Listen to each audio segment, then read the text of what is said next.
Welcome into the Dice Dragons Guild. In this hall, we unite under one banner. Live by the die. Die by the die. Ooh. I'll take it. 15. A 15. Dude, that was a 15. Look at the 15. Or is it a 13? 15. I think it's 15. 15. Hey, Okay. 15. 19. Nice. All right. Win. Oh, shit. And a 10. I mean, Well, we are down a Julie, so that is not fair for her. She didn't get to roll. But she'll be back. cough into the mics.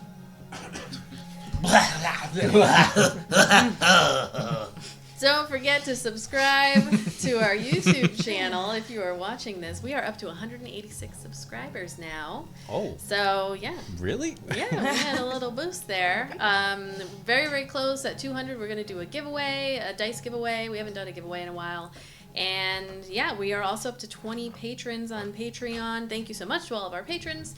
You help us make this possible. And our next goal is to upgrade cameras. It's a lofty goal. It's probably not going to happen for a while. But we're working on it, and we'll get there. So, You can help us by going to our T Public. yes. Our TeePublic, getting our merch, or some new things that will be coming soon that we will launch very soon. I've already said that twice, so we'll get there. School started.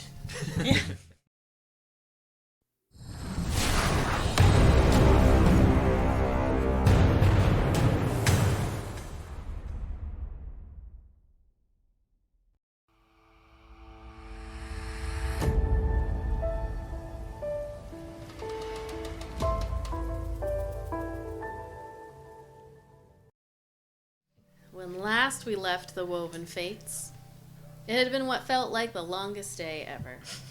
An early morning wake-up call from Theratrix had you following Melpomene, owner of the Starlight Concert Hall, into the sleeping wilds. Eventually you confronted her about accusations of blackmail and illicit trade of runestones. While she did not outright deny the allegations, she did say that you were simplifying a more complex matter. That was none of your business. She admitted to holding back secrets from Ayla these many years and offered to reveal them in exchange for silence on your part. But this deal was not taken, and Melpomene disappeared into the Fey realm, leaving behind her necklace. After recovering from the encounter, you turned to head back to the city only to find yourselves not where you thought you were. More to the west than you believed.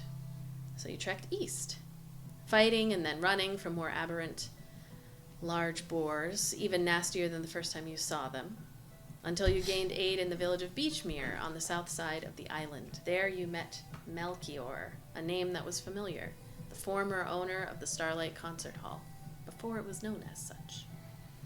He requested your help with a problem they were having in Beachmere. One of their own had been infected with some kind of rot that had been thus far not cured by traditional means. As you were meeting with the mayor that day, you agreed to drop word with her to send some aid to the village. Given timing and vague description of what happened, Kethra quietly pondered if one of her former village peers, whose ship was reported missing, had anything to do with the infection. Eldon also ran into a former member of his order, the Keepers, who planted seeds of doubt in his mind and made reference to an individual or group of individuals called the Liberator that appeared to be something the Keepers did not want to talk about. Back to Mosswick, you headed for Ayla's show, a frank discussion with the rest of the Daydream Revolution about the future of the theater, and a conversation with the mayor of the city. You agreed to find the rift in exchange for supplies, help for Beachmere, and favors.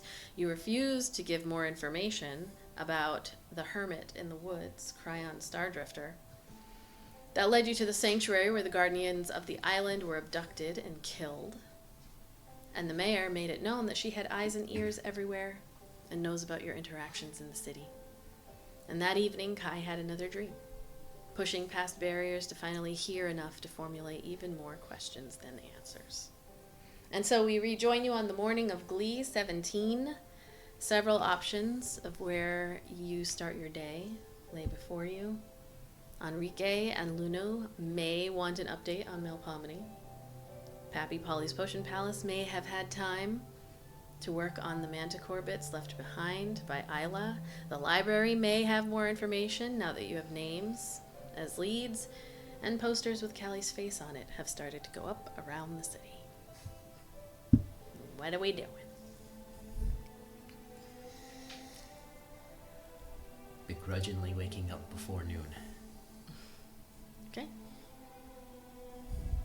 Guys, definitely wide awake after that dream. It's one of those where like you've been awake since 2 a.m. and like just like it's like, is the sun up yet? No, everybody's still sleeping. Okay, is the sun up now? No. Eldon would probably wake up with the sunrise. Okay.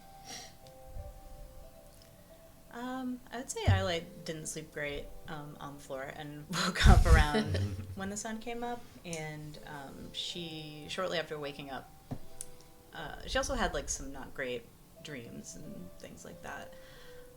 A lot of worries swirling in her head, and she takes out the locket that Eldon gave her and is looking at it for a few minutes. Okay. So nobody slept. Okay.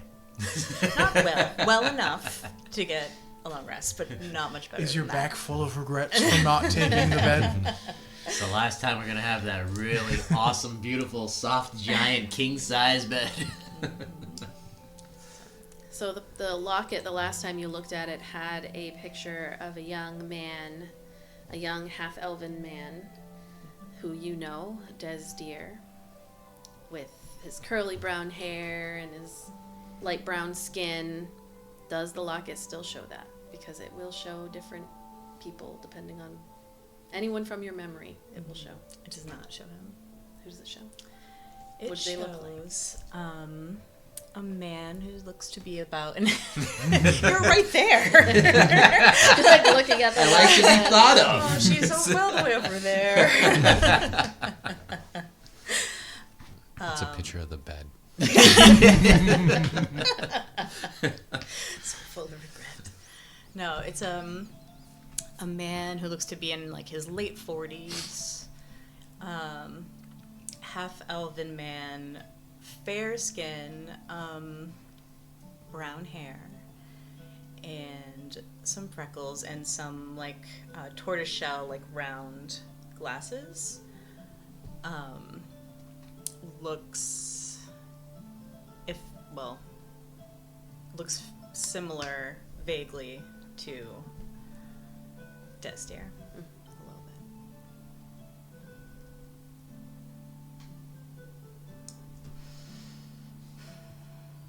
So you all wake up,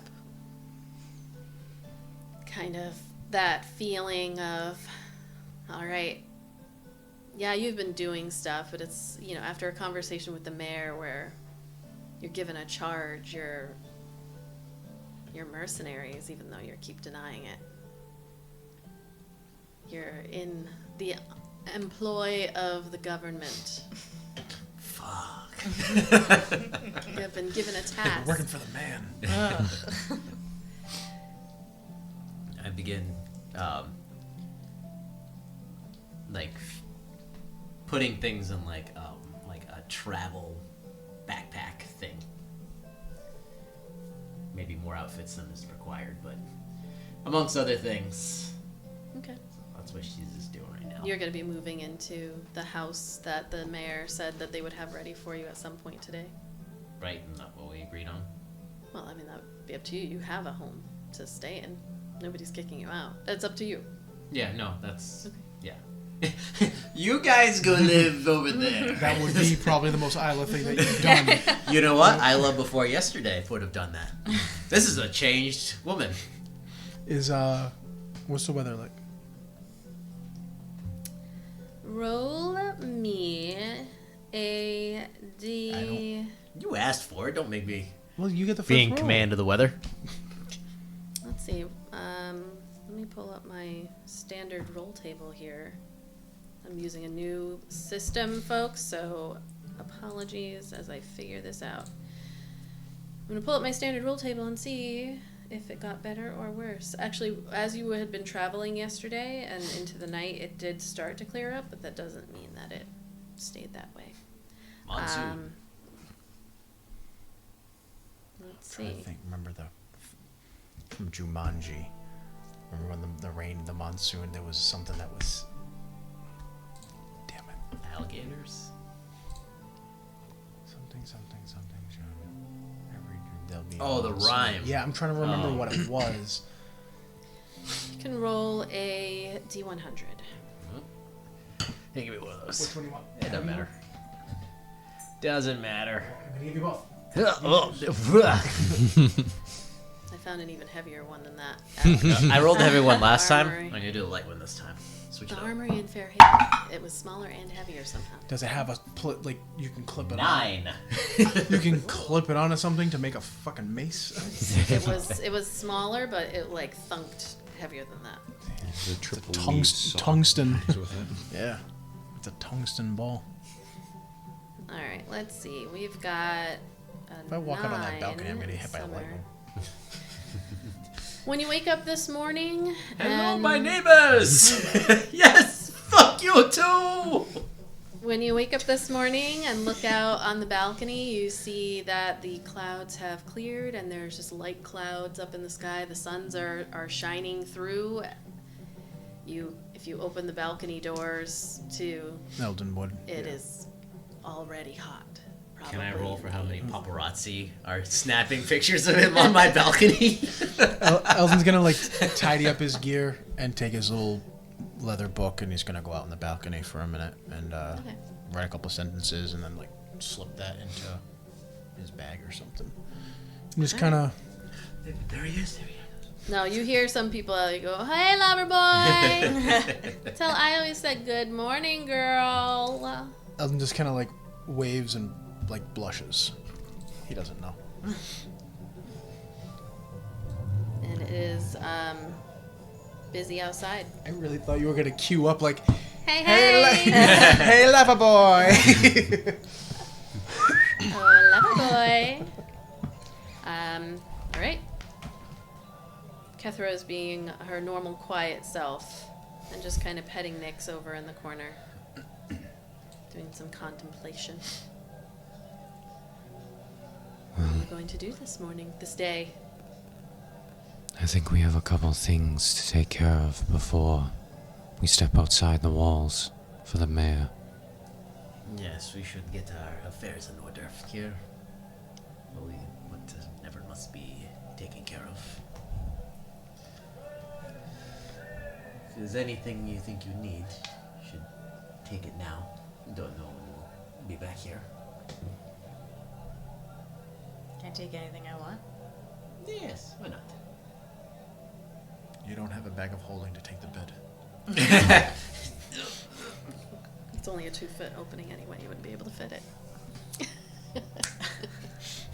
It's one of those you like roll up the mattress. Roll the mattress real tight. No, as soon as you stick it in, it opens up so you can never pull it out. Whatever is left behind, Elford might end up not giving back. Oh yeah, Alfred's gonna claim this room. If you're vacating it, I said I'd be back.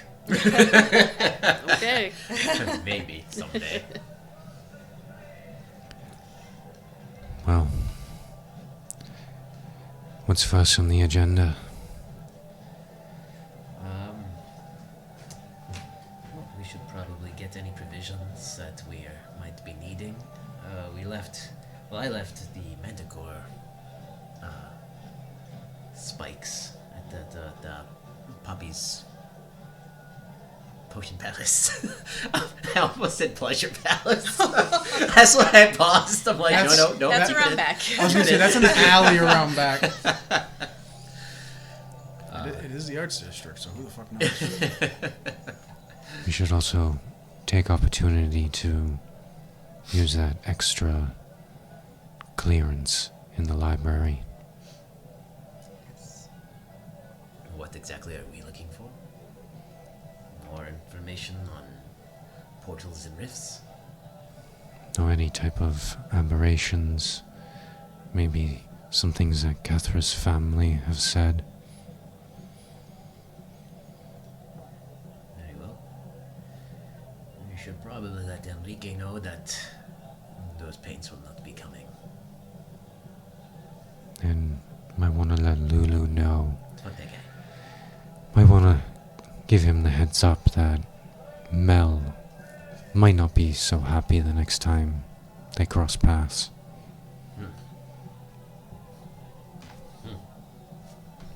As far as I'm concerned, he's the only one that's told us the truth. He owes us something now, I believe, does he not?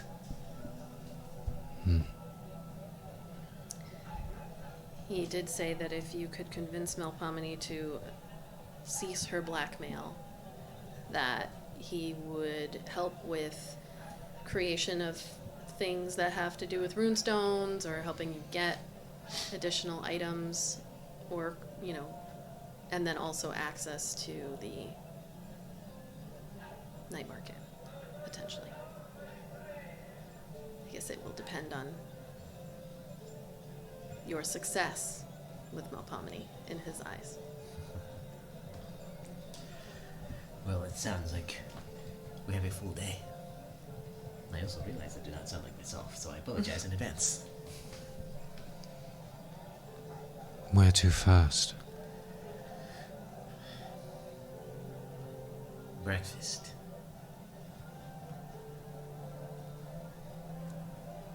Okay. And then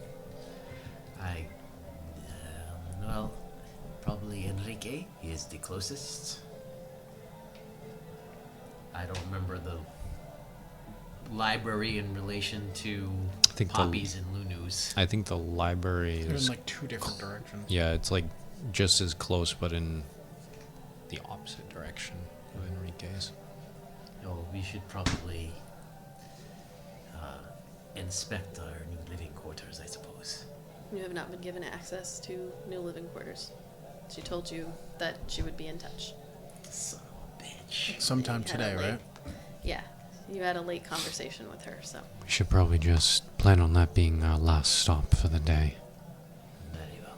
We still need to check out that boat as well. So much. Feels like weeks have passed. Where is Eldon? Who? Oh. What? He's not. You're on. No, I'm on the balcony. I didn't know that. We're just like. Yeah. Sorry. Where Well, you the fuck guys. is this guy? You guys are talking. I'm on the balcony. I'm not even part of the conversation. So.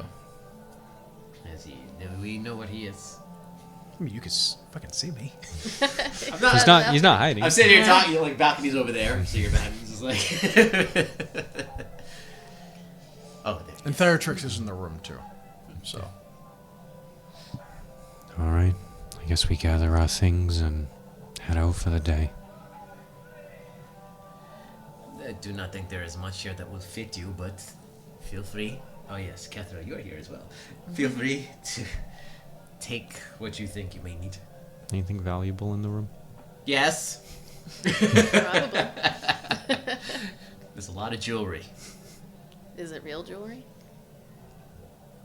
Or costume jewelry? You might have to do an investigation check to find out. Are we gonna steal all your shit? Because Because if it's real, because you're financing this thing if it's real. Some of it's real, some of it is fake.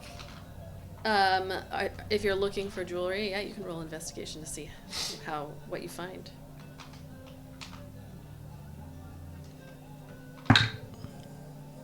15? Yeah, you find some valuable. This is your room. Rings, earrings, tiara things. I would say with a 15, you probably find like 200 gold worth of jewelry that's like real. The rest of it, you could sell each one for maybe like Looks a really silver. good though. Yeah, like I have a whole ton of really cool looking He jewelry. just takes the real gem rings just as a never know, he might need supplies because he doesn't think the mayor is really going to push too hard to give us stuff. No, not before you give them something in return. You can take Like- anything, anything you want in this room. And Kai just has a bag and he's just like, I'll take That's this. kind of what was Literally. implied. I'm like, yeah, let's take you know. She's like, oh, I'll take this headscarf, maybe this dress. And this dude's like, All over jewels. Flipping over the mattress, looking for copper. Doing one of those. Coppers. The copper The wiring out Nathan of the wall. Fillion, the meme where it's- Take the copper piping. yeah, he's Yep, he's she like just said- he's under the sink stripping the pipes. Well, she just We're said gonna need wiring. supplies. Yes, that's exactly what I thought. I think Iolite's gonna look, but like with a very different purpose than Kai, because she wants to see anything that is like really kind of shiny, maybe like rings and things like that. But value is not a factor. More just like if it's pretty. There's plenty of fake, pretty rings and Yeah. Find a whole bunch. shiny clothing items. Yeah. You find whatever stuff you think is pretty. Pack it up in your bag. And she'll take one ring, and she'll take not the dress, but the like scarf shawl that she wore. That was kind of like translucent. What material is that? Like sheer. Yeah. And like sparkly, but like a white kind of almost translucent, sparkly like scarf. She takes that too. Can I? Because this is where I live. Presumably, I have some money stashed in here. Can I like cut open my mattress or whatever and take some savings out or whatever? Like I don't. We didn't discuss this ahead of time, so. You can decide later what I guess if you want. Roll a Before they ransack everything and find it. roll a d100. Heavy one. It's like she keeps some money here, but then she sends a lot of her earnings back home. Like any. Gotta have that rainy Hispanic day person. fun. I just watched all of his dice jump. 92,000 Nice. pieces of gold. I would say that you have like 184 gold pieces in there.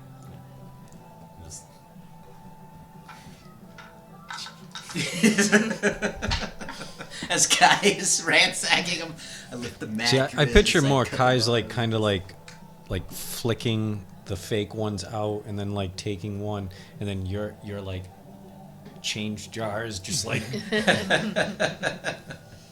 It's a little ceramic tiefling piggy bank. You need a tiny hammer to break it.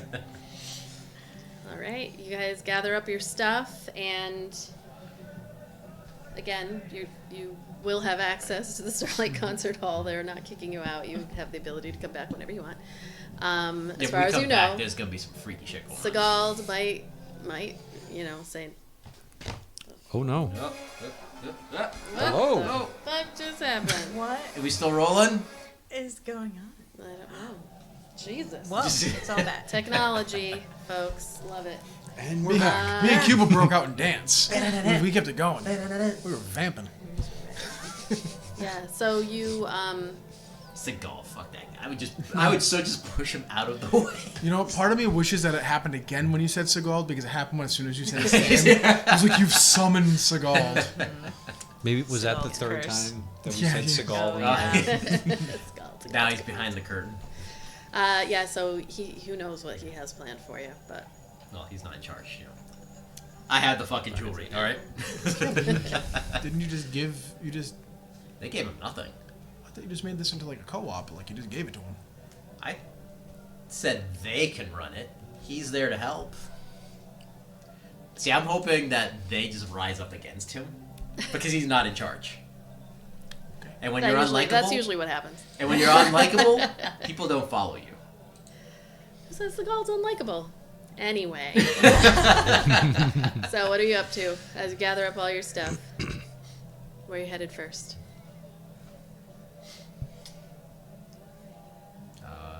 Eldon just walked in and became part of this conversation, so... As we're walking out of the room. Well, no, once he saw you guys were like actually putting your stuff together to actually get going. Yeah. Perhaps maybe we meet at Enrique's. Eldon, do you want to go to the library? I could. We'll meet you at Enrique's. You will head to the library first. You're going to the library? Would you like to come? Yeah. All right, then I guess we'll go to the library before Enrique's. You're good. I did not want to deliver bad news alone. Kethra goes through a bunch of stuff and then whatever she gathers, if anything, and then is ready very for little you. black. Oh, yeah. She had that problem. Dark purples, Yeah, dark there's blues. purple. We'll see. And you head down the when we're stairs. walking out and Eldon sees that she didn't take that dress, he's a little sad. The dress. The was purple? It was blue. Blue dress. Oh, okay. The one she wore the previous night. Oh. So you gather up your stuff, head out. You see the normal folks that you would see. Well, the normal folks that you would see, who kind of almost like seem to may possibly actually live here. You see Dust. You see Bushy Branch, kind of getting things ready.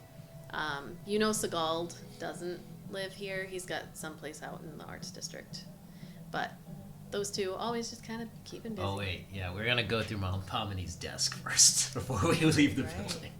Okay. Oh yeah, I forgot that. You had mentioned that. I forgot So that. you head down into Melpomeny's office, and it's exactly as she left it. It's like that cluttered, clean, like everything. There's a lot of stuff, kind of like this room, but it's not dirty. What are you looking for? I don't know, anything that stands out. All right, so two. I want to look for like any secret or hidden compartments on the desk, or behind the wall, behind the paintings, on the floor, or something. Okay. And then any useful documents or whatever. Okay. Can I help? Can I like check the walls, like if there's things behind the paintings or anything? Smashing pulling on the candlesticks. Yeah, exactly. You can make an investigation check with Both of them? advantage, or either advantage, or each of you rolls and add your Do modifier. you want to roll or?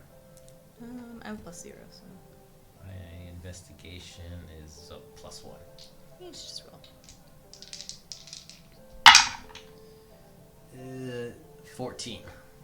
14. You go through and are pulling open drawers. You are lifting up any old posters that were on the walls.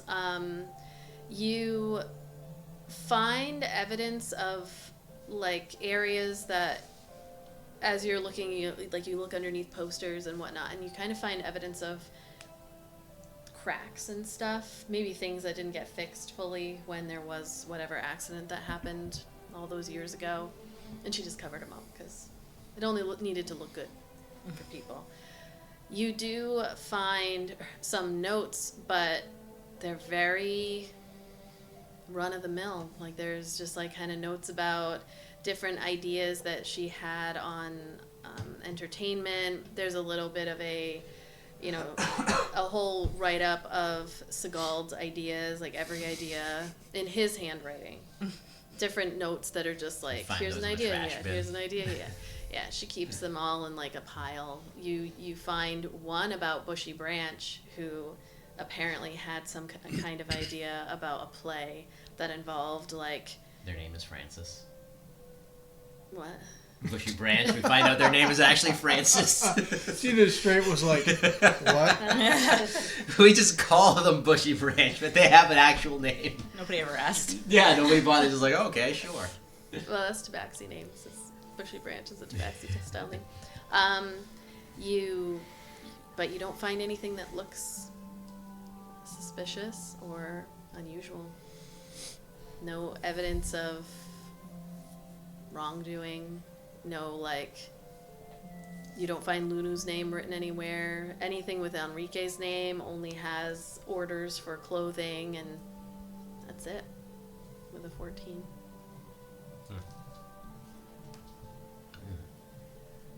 There does not appear to be anything here of any note. Is there anything of value? So, there's stuff here. You can probably find masks that look like they're worth something. There's ink and paper, and those are not easy necessarily to come by unless you have a reason to use them. There's things. There's no, like, expensive jewelry in this room. It's more of an office. Does Melpomene have a room here? I have no idea.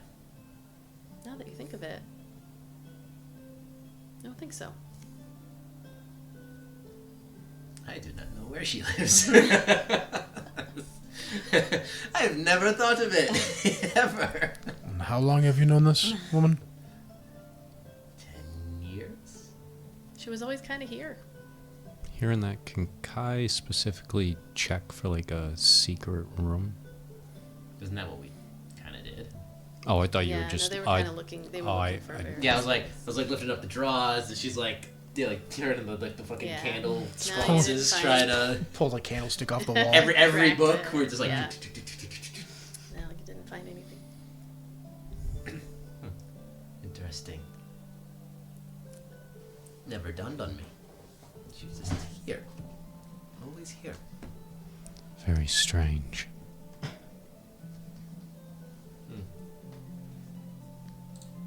Who else lives here? Really, Bushy Branch, Dus, and Elmford on the roof.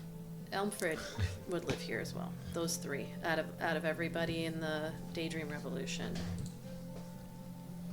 The other ones are Karak. And there's other people too, like people that like would clean and Sharner and Paley, they don't live here. But the Daydream Revolution folks, and Sakald, obviously doesn't live here. it's too good for this place. He needs his own space. But if anything, when you go through this space and are searching, and the fact that you don't find much, it leads you to believe that either she was the type of person who didn't write stuff down, or it's elsewhere.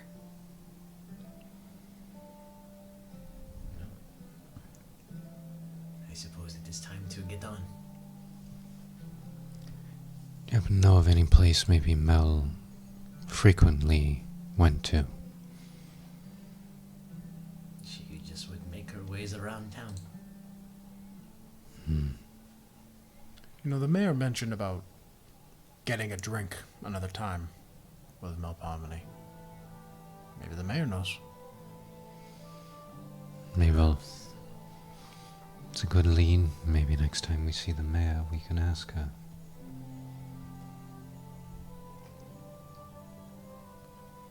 As you are having this conversation, you notice that Bushy Branch is like sweeping outside the door, looks at you all, does a little, and just keeps going. The true mastermind. It's actually Melpomene. Alright. Where to? The library. Is there anything on the way to the library?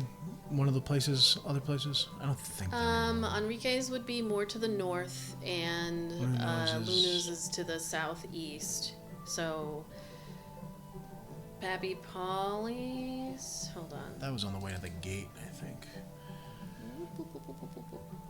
So starting up here, in the middle at the Starlight Concert Hall, you've got Pappy Polly's is like right about here.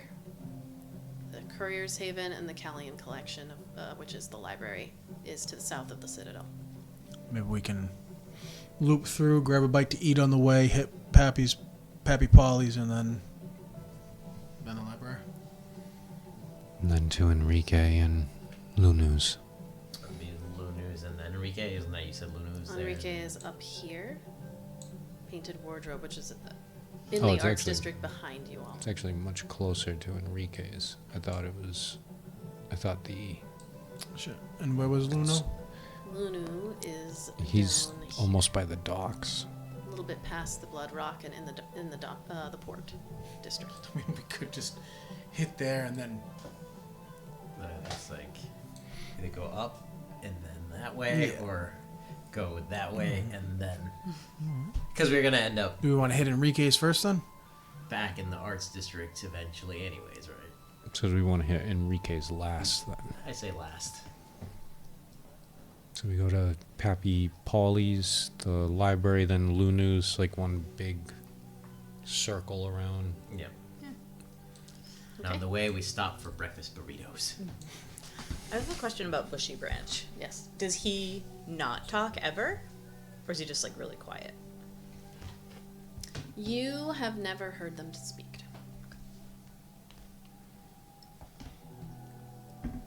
I mean, I was just thinking, you know, Bushy Branch is, like, here all the time, and I feel like they sort of see a lot and blend in to the background. Like, do you think you could ask him if he's seen anything?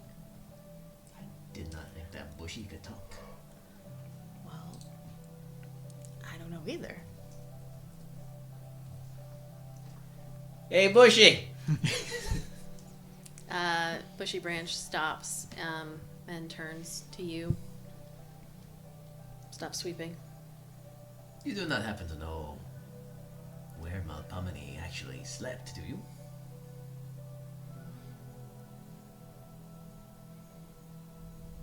They shake their head. Did Nope. she just live in her office? They just shrug.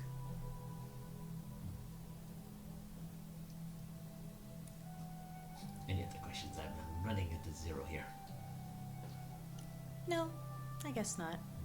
Iolite's gonna walk over to them and go through her, like, rocks. And take out, like, a small one that looks kind of like pyrite, like fool's gold, where it's, like, little, but it's, like, really sparkling gold. And just kind of, like, offer to them and say, you do a lot around here, and I feel like maybe you don't get much thanks, but it means it's a lot and it's important, and maybe I don't know how nice people are to you, because I feel like I was a little grumpy the other day and maybe it wasn't that nice. So I want you to have this. It's not worth really anything, but I like it, so I thought maybe you would too. So Bushy Branch is really tall. Like 6'9", almost 7 feet tall. Okay. And Big cat. yeah, Big they're cat. tall, lanky. I'm getting this tiny I'm piece thinking of like pyrite. Looney Tunes size, like a fucking like Sylvester. No. And when you look at them, you haven't really interacted with Bushy Branch all that much, because nobody really does. But they have these, like, intoxicatingly beautiful gray eyes that they, like, you can see the smile in it as they reach down and, like, take that and then just kind of hold it up to their chest and nod to you. And then put it in one of the many pockets. They have pockets everywhere on their person. Janitor overalls. They're pockets of holding. Yeah, each one on the Oh, wow. janitor overalls are a pocket of holding. And they look at you and they kind of lead you back into Melpomene's office. And underneath her desk, there's a little space that you see, like, they bend down, this tall cat, their tail sticking out. And now that you notice too, like Bushy or Branch has like a pretty bad limp, like just always moved slow, but when they're like have a place to go, it's like a pretty noticeable limp, and they look a little older. There's like gray and white hairs in their entire body. But bends down, and you hear a little click underneath and pushes it aside, and you see them pull out a little token. It's like a gold coin that has whatever the face was has been kind of scratched away, and there's like a divot carved into it, and then a piece of paper that's rolled up, and they hand it to you. And when you unroll the paper, you see the words Cheese Cat, 6 gold, 7 silver, written on the note. Cheese Cat. 6 gold, 7 silver. This must mean something. Didn't Callie mention a cheese cat as well? Yeah. Thanks, Branch. You just shrug. One more thing, if it's not too much trouble. Were you here when Melchior was here?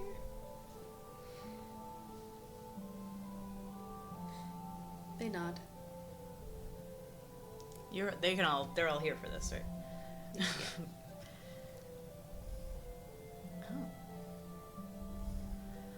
Well.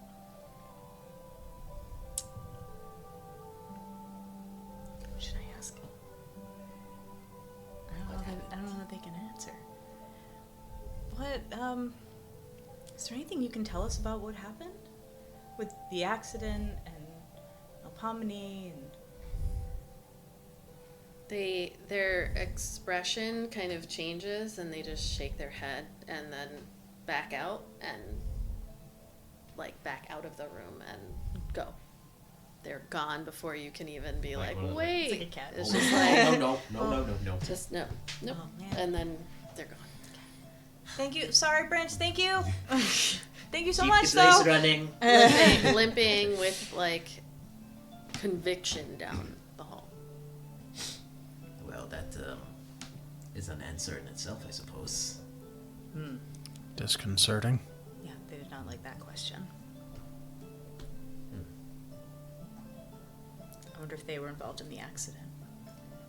You know, I've never really noticed that lip before. That's what I'm saying. They kind of blend in. I feel I have not noticed a lot of things in my time here. Sometimes power can blind you. You are feeling, now that you say that, and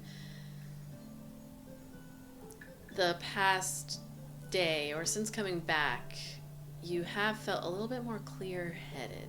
Like you're seeing things the way that they should be for the first time. Like noticing, and it's not that you couldn't see the things before, it's just maybe they didn't matter. Did it matter if Bushy Branch had a limp? So there's a little bit of a clarity to everything around you. Let's go. This place does not feel good right now.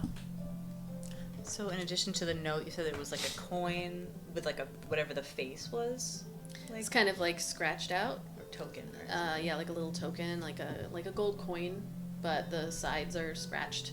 So it could be one of the kind of local currency, or it could be something else, but either way, and then there's a divot kind of carved into it, so it's that gold coin, but then on the inside you can see it's a mostly gold coin, but inside there's some other metal. Like a gold-plated coin. Yeah.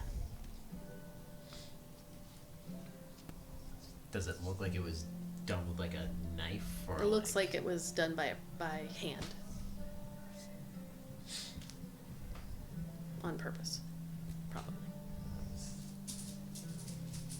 Girl's gonna take it from her, or be like, do I recognize it? Does it look like the coin of the realm? It's impossible to say. It could be any coin, really. Chuck E. Cheese token. You feel pretty You know, confident. the funny thing is I was going to say ye old Chuck E. Cheese or ye old Ryan's Amusements. You feel pretty confident that the gold coins of this realm are gold, pure, or, as pure as you can while making it solid and unbendable, but it's a decent amount of gold within the coin, where this looks a little bit less. I wonder the significance of this. I wonder. It's both sides. There's only a divot on one side, the other side, but both sides are scratched, so that you can't say what it is, where it comes from. Maybe we need to find Cheese Cat, and whatever they are, we'll know. It is a name that has come up twice now. Perhaps we are fated to find out. Maybe not today, but Yeah, maybe not next today, but week. yes, in a week or so. Or how time works. Sometimes it's funny. It could be later today. All right.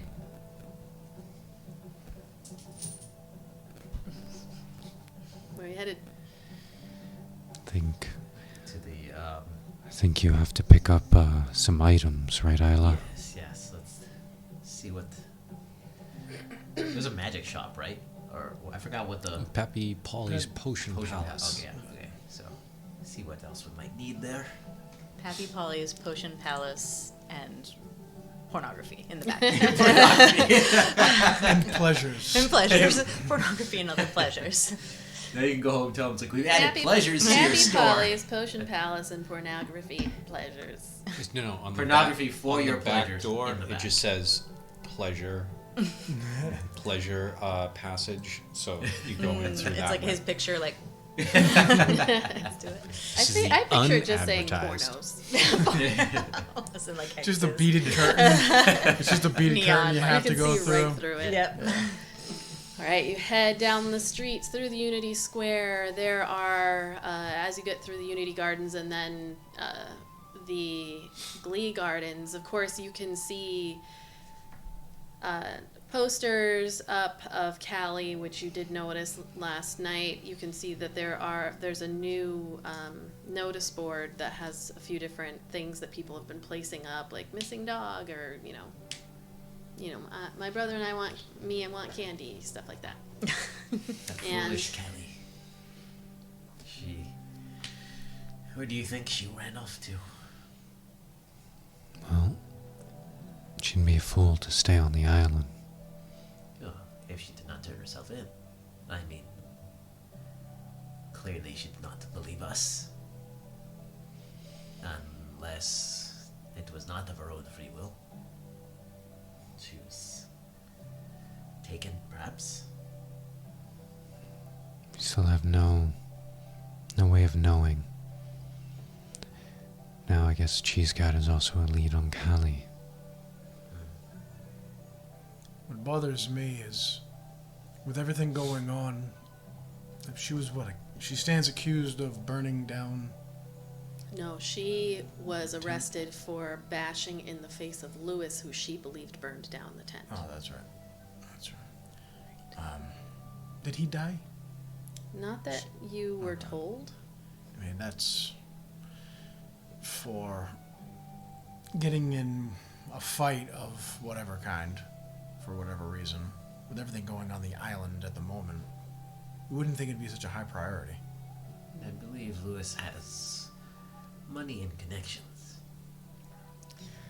I also wouldn't be surprised if she didn't give us the whole story, perhaps. That's more along the lines of what I'm thinking. Also, those in charge are not going to want people to feel as though they can just do whatever they want just because monsters are on the island. Just a thought. Just seems odd to me to allocate resources to finding one person who, in the grand scheme of things, hasn't done much of. It sounds like she also wasn't well liked before. Well, it puts us into a uncomfortable situation because we are now already known to have associated with her.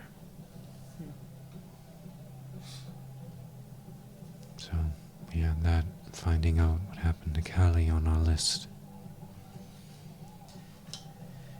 We need a scribe. The list just grows. You say as Iolite's writing things down. On my literal list. As you walk through the Unity Gardens, the green, and with all of the different beautiful flowers and plants, you can see people setting up there. There's always people enjoying the outdoors in the Unity Gardens. There's any like chocolate pastries or anything like that we haven't eaten yet, so Eldon will get something nice and hot and fresh. Definitely, as you walk across the road that leads up to the Citadel, you end up in the Glee Gardens and Market, and that's where there's tons of street foods. They have like pastries that have chocolate in them that they warm up, and so it's all melty on the inside. It sounds so good right now. So good. And I know. He'll separate from the group and like get like a little assortment, Okay. like a like a half dozen. So the vendor gives you chocolate, and then there's like raspberries and dragon fruit, like all like different types that you can try. It only costs like a silver for all if you're gonna get a whole half dozen of them. I'm going to the Mexican street cart and getting some breakfast burritos. Okay, you are able to do that. How many are you getting? I'm gonna get 2. All right. It's only gonna be like 5 copper. She likes burritos. She loves burritos. There's one thing. I like that Eldon's like comes back with his woman like, guys, and I just see you guys eating, so just like, guys. I grabbed it. Well, those are sweet pastries, so there's always room for those after a burrito.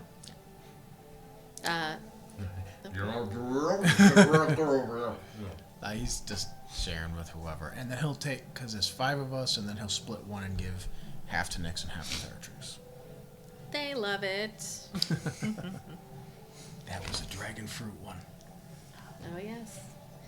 You go across, passing the bread basket, which you see across the way, where Ieri The bread was. basket. Oh, was that the? That's the that was the bakery, pastry, yep. the bakery that you guys went to. Yeah. And head down the road towards past the Courier's Haven, where you sent off some messages, and then take a right to Pappy Polly's. And once you step inside, you are like hit in the face with this mix of herbs and spices, just that like heavy Just can't see in smell. there now. All right, so we went. We got hit in the face with that smell. All right, so we went through the potion side then, because we didn't know where the hell that was gonna go. Depending on which. You said you We get didn't hit. come in the back. I was gonna say you get No, hit in the no, no, face. no, You no, get hit in the no, no. face, and then you paused, and the mind just reeled with like, With a oh, little puckered asshole. what are we getting? Uh-oh. Sat the No, back just doors. smell. As a Roll a circular D100. entrance. Just some smells of herbs and spices and arcane essence. You do see it, he keeps it kind of like dark in there, even though it's a nice sunny day. It gets hot if you don't, so it makes sense. It's not all that different from other stores, depending on what they have on the shelves. And lots of organized bottles. The moment you step in, you can see across his shop, there's the counter, and he has a step up so that he can be in line with taller folk. But you come in, and then he looks and says like, "Oh, how are you doing?" "Be right with you." And he hops down, and you see him head off behind. There was a doorway that he had gone into before. He goes back there.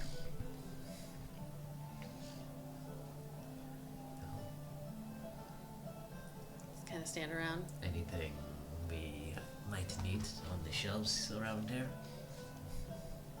There are various kind of more mundane potions that he has. Nothing crazy that's like going to turn people invisible for 8 hours or anything like that. They don't sell magic that could be extremely abused in normal everyday circumstances in Maybe this in world. the pleasure palace in the back. Maybe. So it depends on what you're looking for. I wasn't looking at it in particular. I was just breaking it up because Okay.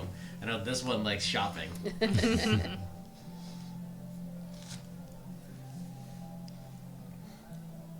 got enough gold to go shopping? I can't think of anything in particular. I thought we were coming for the Manticore, so I didn't I'm compare. presuming he went to go grab them. That's like you're sitting there waiting. It's like, No, you look around, you see Picking things up, whoa. shaking things. you see various like kind of random, let me pull up what kind of random shit you're gonna see. You see potions that do, oh no, I like go to low level. Hang Yeah, all kind of shit. You remember him telling you about this one potion that when you uncork it, there's like shadows that will fill the space in 10 feet around you for a minute.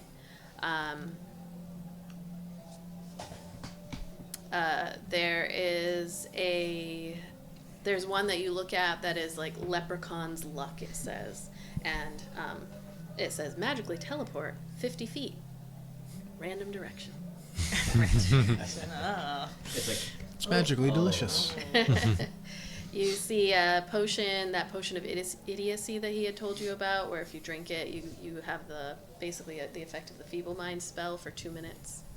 So you can make somebody babble for 2 minutes.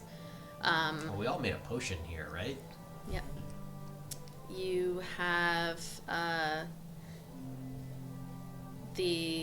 you see the weave wart, which is one that you had created that's up on the shelf, and that one gives you back a little bit of magic ability, but it's got this like dog smell to it. Wet dog smell. Seems like it might not work as great. It's a little bit like kind of cheaper, on the cheaper side, 50-ish gold. After a moment, Happy Polly comes back. Hey, sorry about that. He climbs back up onto his little box. What can I do for you?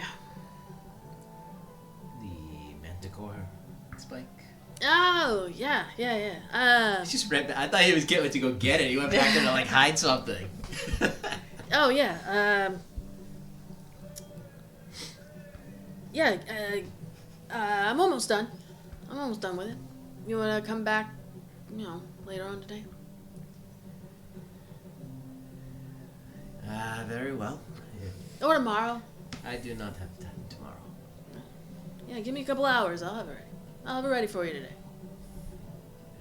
Is it going to be worth it? Yeah. I mean, this stuff, it was the Manticore stuff, right? Yes. Let me think. He pulls down these little glasses and he opens up a little book where he's looks like he's got notes. So this stuff. Oh yeah. When I'm done with it, you'll be able to kind of coat it on your weapons, and it's kind of like an acid. So be careful. I'm gonna give it to you in like a glass vial. It'll poison whoever you hit with it. Gotta be careful. Well, I suppose that does sound more useful. You don't want to put it on something that you use all the time, though. It'll start to wear away. So, like, if you have a favorite sword, or don't do it a lot. Very good. I'm gonna take out the other 2 manticore spikes and be like, you can add those 2. All right. Pulls them over. I'll give you a price when you come back. A fair price. Always. Pappy Polly's. A fair price emporium. In Pleasure Palace. Yeah, give me a couple hours. What time is it? 9? Come back like noon. Yeah, we have other tasks we must handle, but we will be back, yes. Alright, see you then. He watches you leave. Is the Leprechaun's Luck one, that's the teleport at 50 feet in a random direction? Yeah. Iolite's gonna pick that one up and look at it. No, you like that one, eh? I'm intrigued by this one. It's just a random direction, but it works. Yeah, it works. Everything in here works. A little bit too well sometimes. Okay. How much is it? That one's a little dangerous. We'll go with 35 gold. 'Cause Ayla. Because Ayla. She's giving me stuff to work on. Mm. Something new. Keep the old brain ticking. Mm-hmm. And it's dangerous, because you could teleport yourself into Yeah, like do it in an open space. Anything that you all buy here, you fuck yourself up. It's not on me. If you kill somebody, not on me. Full user liability. That is straight up saying something my dad would say, too. Well, I am very litigious usually, but okay, sure. Whatever that means, right? Sure, I'll take this. All right. What did I say? 37 gold? I thought you said 35. I was just seeing if you were paying attention. 35. 35. This one pays attention. She's a smart cookie. It's a good one to have around. All right, see you at noon. See you then. See you later. And you head out. Where you going next? I think the Callian Callian collection of Moswick for our next attempt at things. Your next attempt at finding all your answers in books. Alright, so you approach the Callian collection, that kind of grand looking building with the tall, heavy doors that are made of mahogany with all these intricate carvings on them. The door is slightly open just to welcome people in. You see some people going in and out. And as you head in, you again see that front area where they have people greeting. And there again is that halfling that you recognized as being the intern that called themselves River. The little petite, nimble, with like this shock of curly hair that's like tumbling around their face, and their green eyes. And as you walk in, they smile at all of you, like, "Welcome back. Hi, thank you. Great to see you all wearing clothes and shirts this time." Now that we know the rules, we have to abide by them. That's much appreciated. Much appreciated, especially by me. How can I help you today at the Callian Collection of Moswick? Well, the mayor we recently spoke with said that we would be able to gain more access for the woven fates. Oh, Free reign, free reign. she said. Well, that doesn't sound like the mayor, but I will let me check because I haven't heard anything, but I'm not all that important, just an intern. Hold on one second. I'm gonna call the head librarian. And they reach down and you can see this like little stone that had been, like, Master Way. Free reign of the library requested. Yes. Let me just take our shoes off. She turns around and peeling our clothes off. Zip.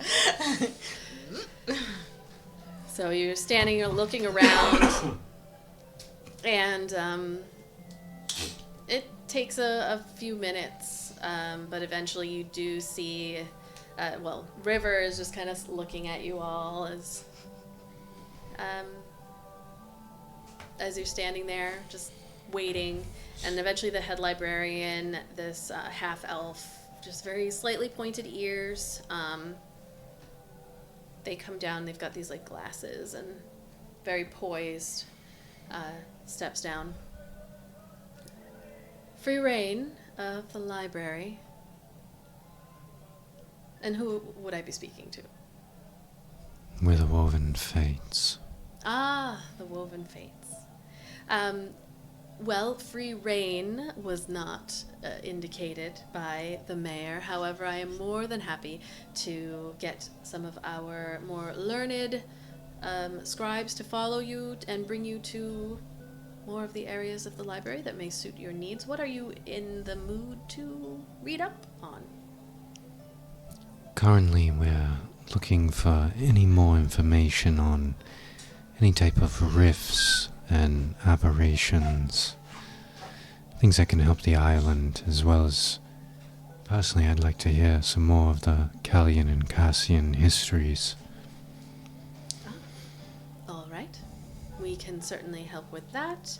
And what else would you like to research today?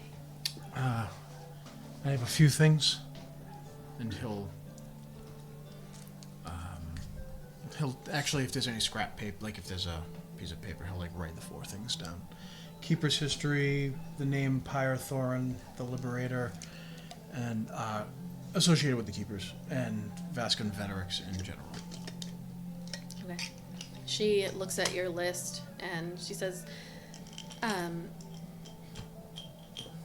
the only thing that rings a bell on this list is Vascan Veterix as a god or failed god. The rest, I'm not sure that we will... Well, this is a proper name, so perhaps we'll know this one. Pyrethorin. Let me see who I can find. Anyone else? Yes, I would like to find anything out that I can about the Sidereal Assembly. And what is that? Ooh, this doesn't look good. Well, it's a group that studies, they've been around quite a long time, and they study the stars. And They whereabouts did they study the did. stars? Is this like a large group or... Well, the group it was pretty small when I was part of it, but I do wonder if they had connections to anything bigger. We were in Cassia. Cassia. All right. Let me go find some folks who may be able to help you. She heads away, and River, you see, just like kind of watches her walk away, and is like, so smart. If we have it, she'll be able to find somebody who can bring you there. Excellent. It takes a minute, but Way does not come back. The lead librarian doesn't, but a couple of scribes are able to kind of like, there's a group that's going to Cassia, mentioning Vascan Veterix. There's a group that will bring you to kind of like an area that it specializes on Emporia. And then, I'm sorry, the first part that you mentioned. He was rifts and rifts, aberrations, and then his personal. his family. He's looking for the group, the Dawn's Light, and Dagon specifically, and if there's any mention of Loris in the history. Okay, so like gods. He doesn't know who Loris or Dagon are really, so he's looking Okay. anything. If you mention the Raven Queen, then they'll bring you over to like kind of an area where it's more of general demigods again, which is an area that you did look at, but you didn't have specific names of anything. Yeah. So I'll have you roll. Everyone can roll. We'll go with investigation to see what you can find. Keeping in mind that in a library, in order to find what you need, someone would have had to have written about it. So I'm not trying to withhold information, but if nobody knows what it is, they might not write about it. I'm not looking for anything specifically. That 20? 20. Can she roll an advantage? Because I'll just be like tagging along, helping her. I'm tossing my thing in. I rolled the exact I'm same. using my advantage, Oh. and I just tossed it. Oh, I thought you meant you rolled an at 20. I was like, God. They were all under 10. Okay. 8. All right. 11. at Natural. 20. All right, I let's... got so excited. I like the fact that you like saw the look on my face. Where I was like, "Ooh!" Like Well, my this. monkey brain. When that happens, that's what happens. Like, It's that instant dopamine. it is. You did a It- Shaq move. yeah. But it is. It's like, but like my monkey brain gets flipped on when I see it. I'm like, ooh, ooh, ooh, ooh, ooh. We'll resolve the nat 20 first. So, you were looking for the Keepers, Pyrethorin or Pyrathorin, Vascan Veterix, and what was the last one? The The Liberator. Liberator. You find nothing on the Keepers, except that they are a group. Don't ask about the keepers. What you find, I'll put it this way. Everything that you find about the keepers in Emporia, now that you have been a little bit of doubt, that little seedling of doubt has sprouted. It's like reading a PR, like very controlled message. Everything that you've already known, nothing new. There is no mention of a liberator. There is no mention of Pyrathoran. It goes into detail about Vasca and Veterex, but pretty much what it would be a variation of what you had been taught. So whoever wrote this, it's like things to know about Emporia. That's not the name of the book, but it's just It's like a pamphlet. stuff. Yeah, like here's some factions in Emporia. The fact that the keepers are independent of, and yet there's a little mention of how the leaders, just like really any organization, once it starts getting up to the top, like they attend more meetings than you would have been familiar with. Like, it seems as though they have a little bit more influence than they would have ever explained to somebody in your position. They're more involved in things than just helping people go through the Vascan Mountains. And then Vascan Veterix themselves, it's, that long before written histories, back when, before the elves, way before the elves, the story goes that this dragon gained so much power, and not really sure where they came from. They could have come from... The way it's written, it suggests that Vascan Veterix did not come from here, or was not like of here and then grew. It's like they arrived from somewhere else, which is... You've heard some things like that. It's almost like he who shall not be named, Pelor, the god of light and the sun, that no one is allowed to worship because there are two gods, and Yol, and that is it. It's like, where does Pelor come from if not here? So same thing with Vasca and Veterix, where maybe they arrived from elsewhere.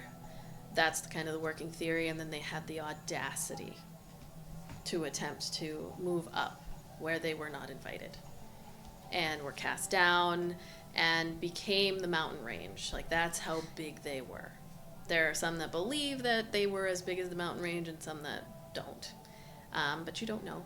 And that there are some theories that the soul of Vasca and Veterix was scattered into 1,000 pieces, and some theories that it wasn't. It was only broken into a couple or a few pieces. And some that just believe that they're dead and gone and whatever. And that the keepers are kind of crazy, and the drakes are just there because there's a scientific reason why the drakes come out of that area, that kind of thing.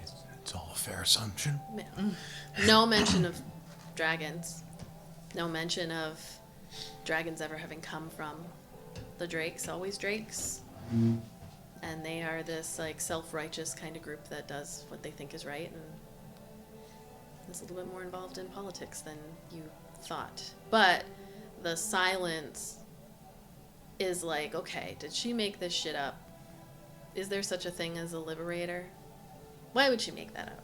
Like, all those questions of like, was she messing with me? I don't know who this person is. Like, maybe they just made that up in a moment to fuck with me because they thought it would be funny, or... But then also just there's no mention at all. He's a little crestfallen, but not gonna give up. You were looking for the sidereal assembly.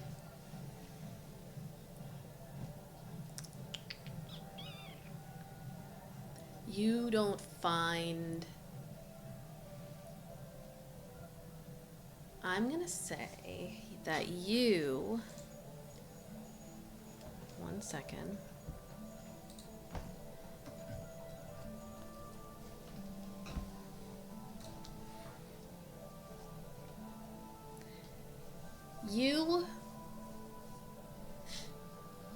the only thing that you discover was an 8 is you find Valian Kaigeros, who was the headmaster. You just find his name. Let me make sure I'm gendering this person correctly. But no, that's not the right link. You find, I'm pretty sure it was he. It was. You find his name associated with, half-elf scholar.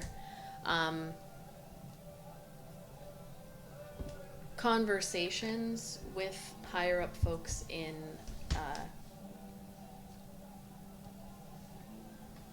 I can't remember the capital cities of my places. The capital city of Cassia, which I believe is Dreokta.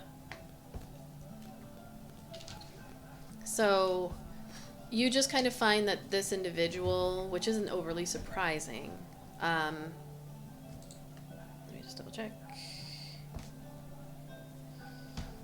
that he had friends in high places. You don't know if he made it out of the Sidereal Assembly, but he is known for having spoken at the capital city to the Empress about things having to do with druidic, I won't say experiments, studies, the stars, and whether or not things can come from the heavens down to Eleothis. What was the city? Dreokta. It's the capital city, Draeokta.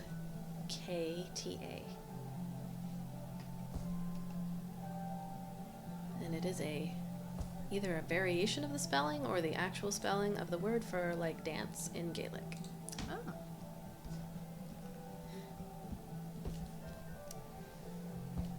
For Kai, you find no information on, like, on anything described as having tentacles, or, like, rifts are, they talk about rifts to the Fey realm is, like, the biggest one, especially here, which I think you had read that before, or somebody had, perhaps you had. But in those cases, like the portals, they talked about, they are specific. You can summon one, or, one can be there. They don't know necessarily where they came from, because everything before the year 0 is, like, there, but the elves had authority over what people could learn. Dagon and Loris, even with an 11, you do find mention of Dagon of the Dawn's Light. Everything that you're reading says that that's a title. There was no Dawn's Light that Dagon was a part of. It was, from what you can tell, Dagon of the Dawn's Light was his name, and he was a man. And the limited information that you find on him, because it seems as though, like, the scribe that brings you up to Kalia, the Kalian section, after you find in the gods, like, Dagon of the Dawn's Light was the champion of the Raven Queen. And then there's a little bit of a mention of Loris. They bring you over to Kalian section, where you find this is where Dagon was from. But Kalia, before it was called Kalia, it was called something else, which I can let you know after I roll it up. Before the elves got there, it had a different name. And Dagon was known for having been hundreds of years old by the time the elves arrived, and that he had been given this gift of immortality by the Raven Queen because he was her champion. And then the elves arrived, and it kind of is like, it's not super detailed, but essentially Dagon met Loris when the elves came in year 0, and they became a force to be reckoned with. Like, the two of them, and Dagon fought vampires and liches, like, that was his, undead items, creatures, whatever. And he and Loris, their relationship was one of deep love, but deep love in a not romantic sense. They were brothers, and they loved each other more than anything. Dagon's history before that is not written here, so he came from somewhere, but from the visions that you've had, it seems, if you've been seeing Dagon's life, he worked alone until there's this connection with Loris, and then they worked together. But then it trails off, and there is no follow-up. It's like this epic, Dagon and Loris fought liches and undead together for blah blah.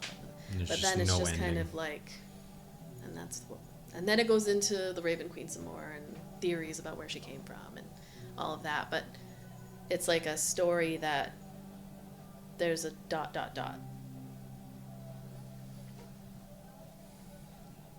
And the information that you find about the Morning Stars, I'm going to say with an 11, it's most of the same. You find again that same, it's like you're drawn back to that book with the word whore written next to your mother's name. Like, it's there, but there's nothing else that suggests. It's a very, this is a library run by an empire that wants to remain friends with folks as much as they can. As far as you know, there's no hatred or animosity between Callian and Devenia, so they wouldn't necessarily hold a book that's like, and by the way, was it Rebecca Morningstar was fucking all these dudes? None of that would be in there. And the fact that somebody took the time to write that and that it hasn't been removed from the shelves also, maybe they just haven't gotten around to going through all the books yet, but if you were to point it out, they'd be like, oh my god, take it away. So not much else. It's a very curated collection from Kalia. Specific collection. Yes. We're wrong. We need to be going to the tabloid newsstand like they do at Men in Black to get all the real stories. Not the library. And as you're kind of sitting there looking a little bit, you're all looking a little disappointed, though you feel confident that you've found everything that you could in this curated library. River comes in to the space where you're all kind of gathered in that nook. There's all these little nooks with comfortable places to sit. And this little halfling comes wandering in and smiles at all the scribes that have been hanging out with you, and they're like, so Way, headmaster or master librarian Way wanted you all to go up to the front, and we've got some new people. I think we're good here. We're good here, right? You've all found? It's a little wink that River gives you that's totally not obscure at all. It's just we're good, right? Yes, we're quite fine. Yeah. So I'll take them up to the front, and you all can go. And thank you for your help, they say. Thank you. Thank you. Thank you for your help. Thank you very much. And the scribes just kind of nod and head out of the nook. And River stands there. Sorry, that was so awkward. I'm so sorry to put you in that position. And they look around and sit down on the table. They're small enough that they sit down kind of it's kind of more like a coffee table type area. And they say, lean in. So, I couldn't help but notice that you don't seem to be finding what you're looking for here. And is that a correct assessment? I don't want to assume, because that, you know what they say about assuming. As well as your collection of books seems as though these are select issues. Yeah.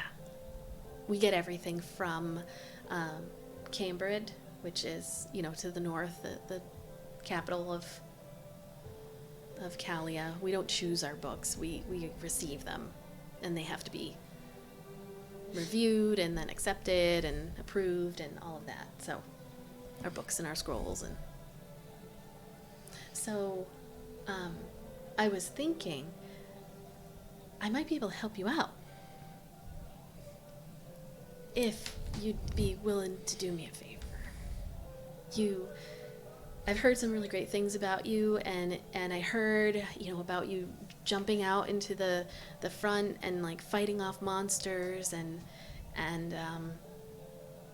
the fact that the mayor gave you access to the more high-end kind of scribes who can really help out. I really need some help, and I think it would be simple for you, but if you help me, I can help you at least find somebody who would be able to give you some more information, I think. What do you need? All right, so, right to the point, huh? Okay. We don't have time to waste. Okay, so I'm just an intern. I'm just an intern here, and I really want to be somebody great here at the library. And you may have noticed, Master Wei is just amazing. She's just amazing. And I just don't think that she really notices me at all, and I would really love to get to know her better. I do not think we are much of a dating service. No, but so, no, I wouldn't assume that of you. None of you, of course. That's not what I'm asking. I need somebody to help me get something that will help her notice me or make me more noticeable. And I've heard of this person in Echo Haven that might be able to help. And if you could go there and talk to them, and I'll give you some money that I've saved up, and just buy something that could either, again, make her notice me or make me more noticeable to her, I can give you the name of somebody in the night market who can help you, and I can help you get in. Who is this person that you need us to go and get something for you? Well, so I've heard of this fae called Cheese Cat. Again? 3 times. You know them? You know them already? We are familiar with the name. So Cheese Cat, I've heard is a fae, a frog folk who deals in things, like things that they get from the Fae realm. And I've got money that I can give to you, and if you can just tell them what I want and what I'm looking for and my end goal, I hope maybe they'll be able to help me out. We are going there anyways, apparently. Are you looking to change Wei's mind, or are you just looking to be noticed? I would really be down for any of it. I An think intern, just give me whatever you can get. I think, I'm not trying to be evil about it, but I also really like her, and I would really like if she really liked me, and if it means changing her mind, I'd be willing to live with that. But if it makes just me better, then I'd be willing to live with that too. I can pay you.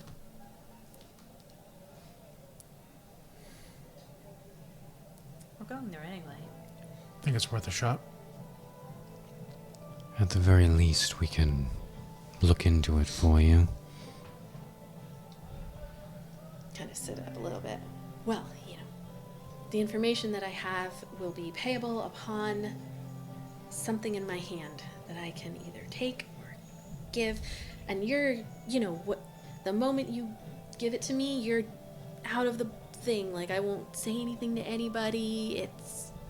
Our deal will have been done, and I give you the information you need, and you give me what I want, and then, business concluded.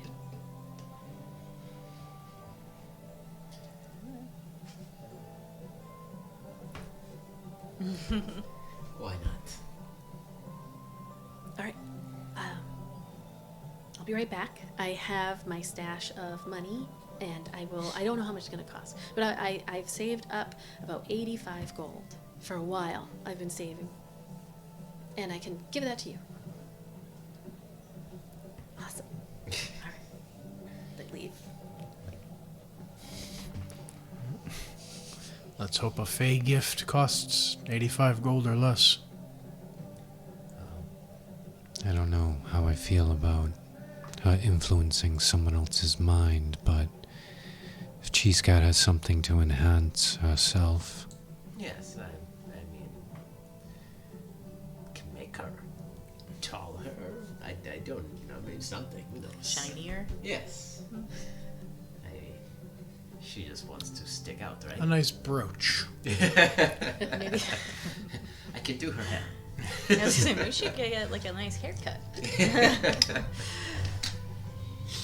probably a lot cheaper. Not the really good one.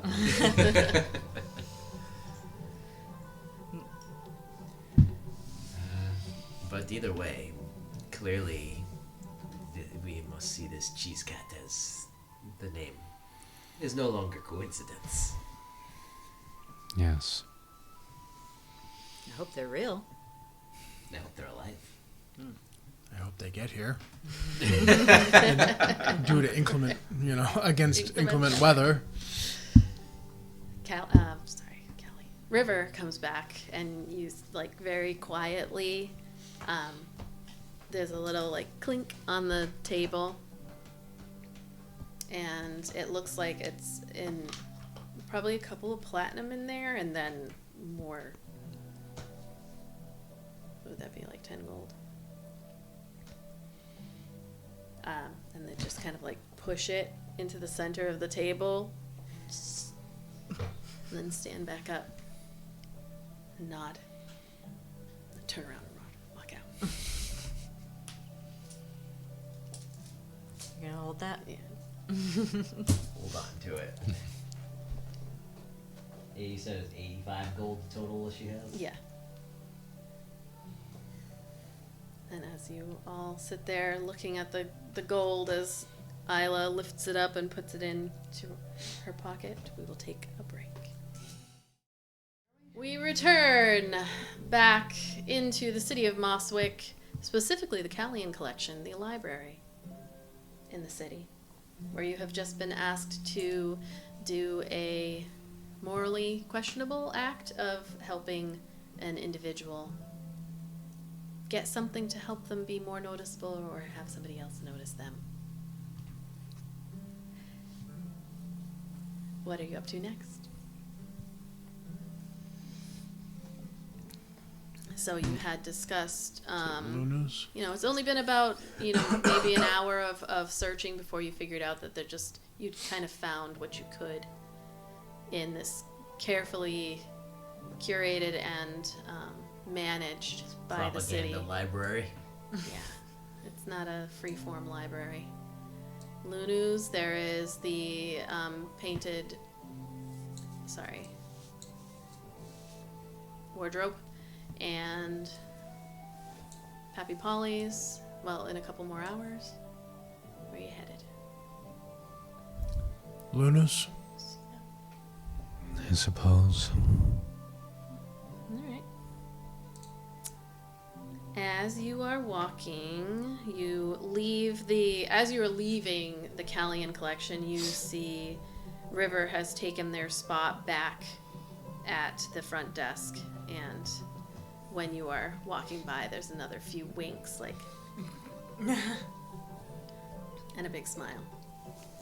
They look very, very pleased. And even as you leave the Master Librarian Way, walks up to the front to see you off, and River's just like extra happy that it's like there's a chance that you have given them. She hands her a mop. And you exit the collection, heading back up to the north through the Glee Gardens. You catch a glimpse of Spritz making his way through, spritzing people, and hearing And after a day of rain. Oh yeah, it's hot. It's as if it didn't rain at all. Like there's no evidence of rain except for all of the plants are loving it. There's flowers everywhere, and the suns are. It's a good 85, solid 85 degrees. But you wouldn't have even known it rained. You head across. Where are the dancing hippie people called? Are they still The truest. Still the happy It's month, still right? Glee. So if you head that way, if you decide to go across the gardens and the market, you will see them dancing, drinking, dancing in a circle around the Blood Rock. Some of them have like taken a break over on the side and are laughing and exchanging some kinds of stories, or you see if children come by and seem even slightly interested in joining, they are bringing kids in and dancing, because kids will always dance. So this is a fish concert. Yeah, they are playing loud music, but that's also not unusual in this city. I wasn't sure if it was the next month yet, and but No. it was like the month of It's Gloom only the or 17th. something, right? Nope, it's the 17th of Glee. You're about halfway through the month.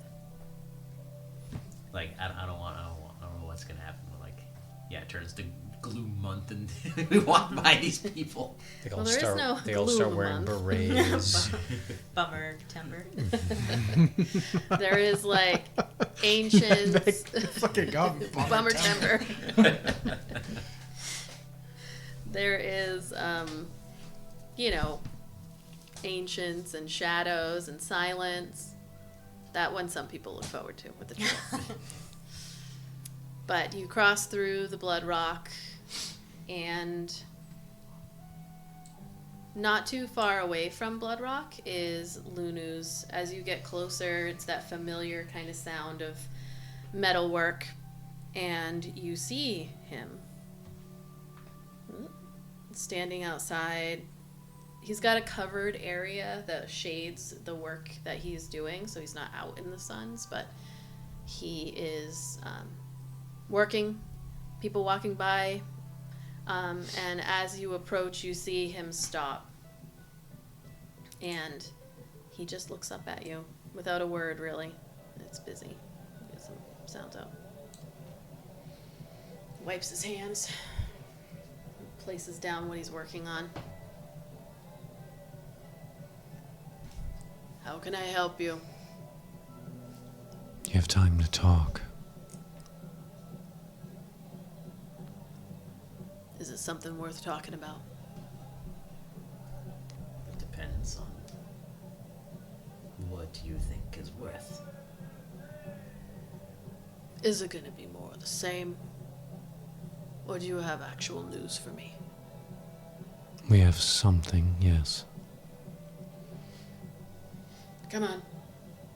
He opens his door, leaves it open, not seeing you in, but going in before you, and then stands waiting for you to enter into his home. Kethra follows up behind you all, and then he closes the door. Like the inside is fairly dark to keep the heat out, and just kind of like the remnant smells of whatever it is that he's always working on, like him bringing it in with him. It just like flows through. He sits down as before in his probably favorite seat, looks like maybe his only seat in his home, and doesn't offer you anything, just sits there and crosses his arms. He's kind of, it almost seems like taking his cue of attitude from Ayla. We're both sitting there. Yeah, he's just like, all right, what is it that you have to say? Doesn't say anything though. He just looks at you. Melpomene is gone for now. He uncrosses his arms and then leans over, putting his elbows on his knees. She's gone. For now. What does that mean exactly? It means we did as you said. We followed. We confronted her. She escaped through the portal. How long she is gone, I do not know. How she's able to come back regularly is beyond me, but I do not think she will be back in the immediate future. What was the nature of your conversation? Did you Private. convince her?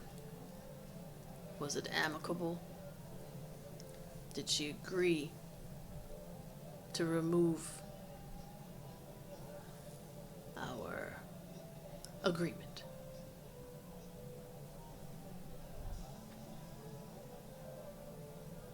Ayla strokes her chin, contemplating. I'm contemplating if I should use the thing around my neck. Can you see what it does again? Somebody likes chaos over here.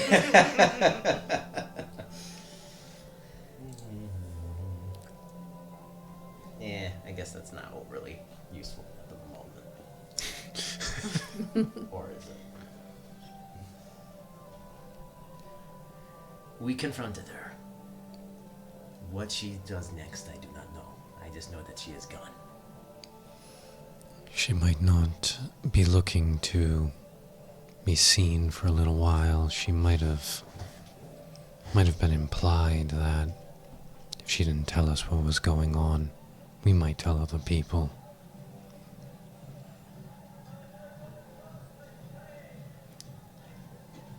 Did you find out what she was doing? What her intentions were with all of the creations I've been supplying? I think that is why she ran. It seemed as though she would rather cut ties and run from here than even allude to what she's been planning.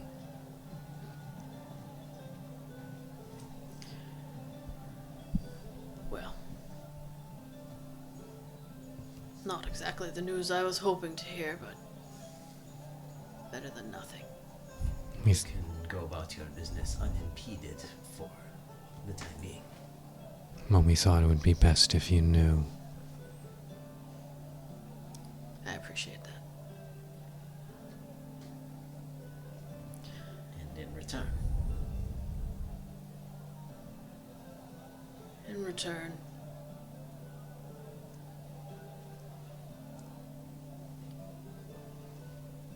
I can help you with.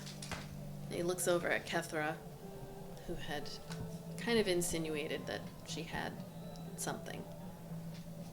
I can help you with the creation of something that will help you out. I don't trust that she will not return seeking retribution or to ruin my livelihood. But I can at least give you this.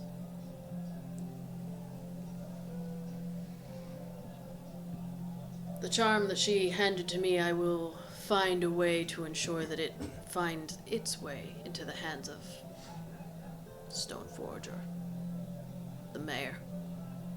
It's too powerful for me to work with, and I don't want any part of it.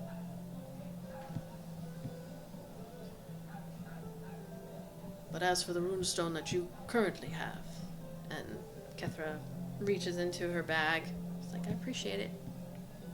Hands it over. And he looks at it. It's like, cat. I'll find a way to create something for you. Quite easy. Can return in a day or so. I'll have something for you. You're supposed to tell us where the black market is, right? Or are we not getting that from him? We're getting it from the other chick now. I don't think we did enough to get the access. He takes it, places it down on the table next to him.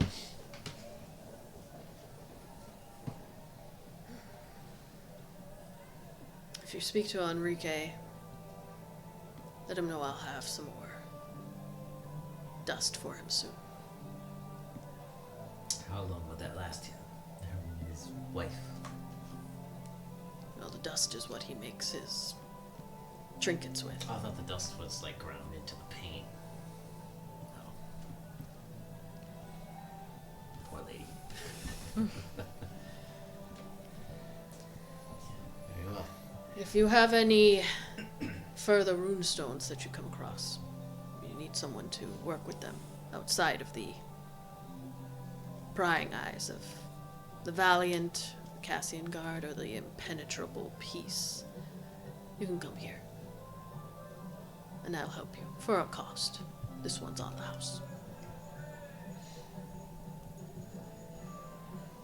Thank you. These are all fair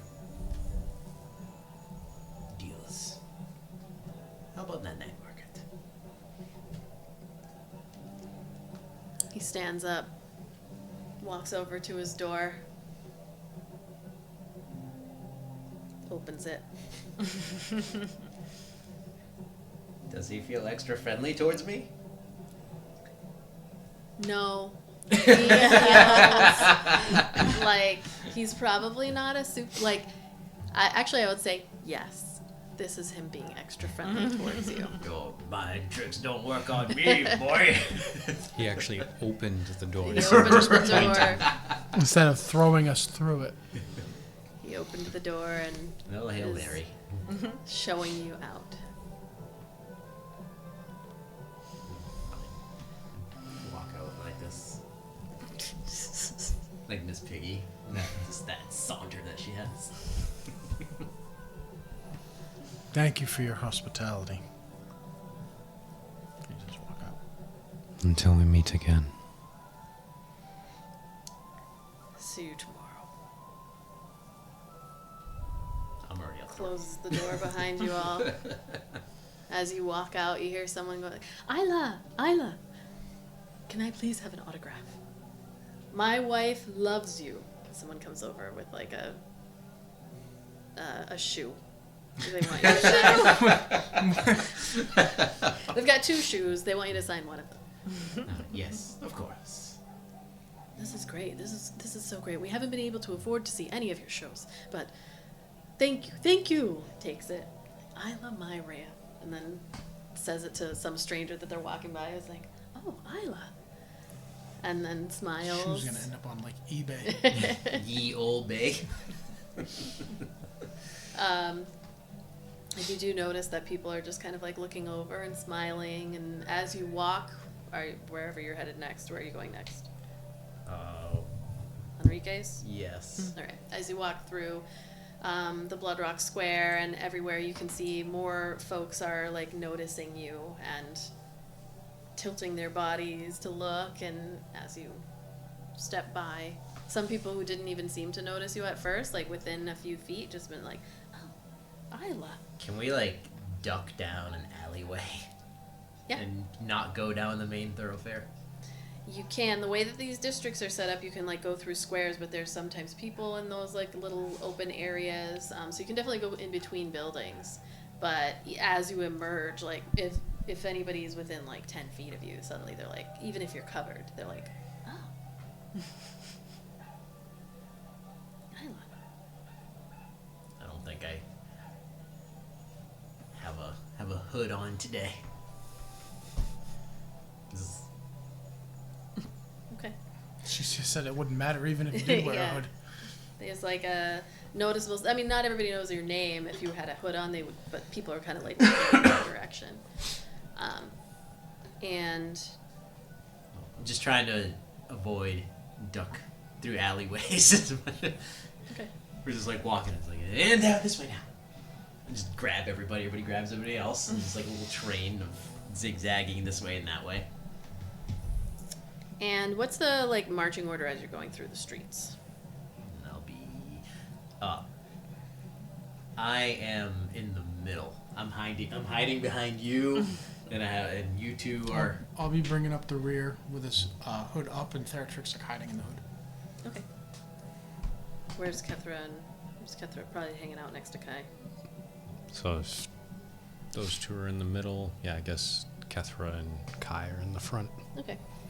So as you're walking through the Bloodrock Square, you actually see, like right up at the front, you see a familiar couple of faces walking through, Glitterati and Seraphina. And they approach you all again and say, like, hello! And Glitterati is, like, the color of the day is, like, purples, just all lavenders and dark purples, and then, like, silvers and everything, where Seraphina is, like, really leaning into that, like, gothic Devenian. She's a drag goth kind of style. She's got these platform heels on with, like, little spikes that's probably, like, 6-inch platform. Jesus Christ! On stilts. It's a gnome on platforms that make them 6 feet tall. And they walk over and are like, a smile on your face today? It's a beautiful sunny day. No, but I am in a better mood. I think we can get a smile on that face. What do you think? I would not put money on that. I bet you can. Thank you. Thank you for the vote of confidence. So what are we up to today? Errands. Many errands. That's always a not fun time. We make the best that we can. Glitterati looks at Eldon. Did you ever give that that thing that you bought from me? Were you able to give it to the person that you liked? Just gonna like hide his head with like the cowl And and just. Seraphina's like, they're probably standing right in front of us. It's probably one of them. And Glitterati's like, oh shit. Sorry. I'm I sorry, just but fuck not that like up? really. But I'm just. Did I just fuck that up for you? Weird. Oh. So you didn't give it to them? The thing that I... Give what to who? Well, we had Eldon here came over and bought a lovely trinket from me the other day, and at least it said that he was going to give it. What kind of trinket? That's literally the noises I was making.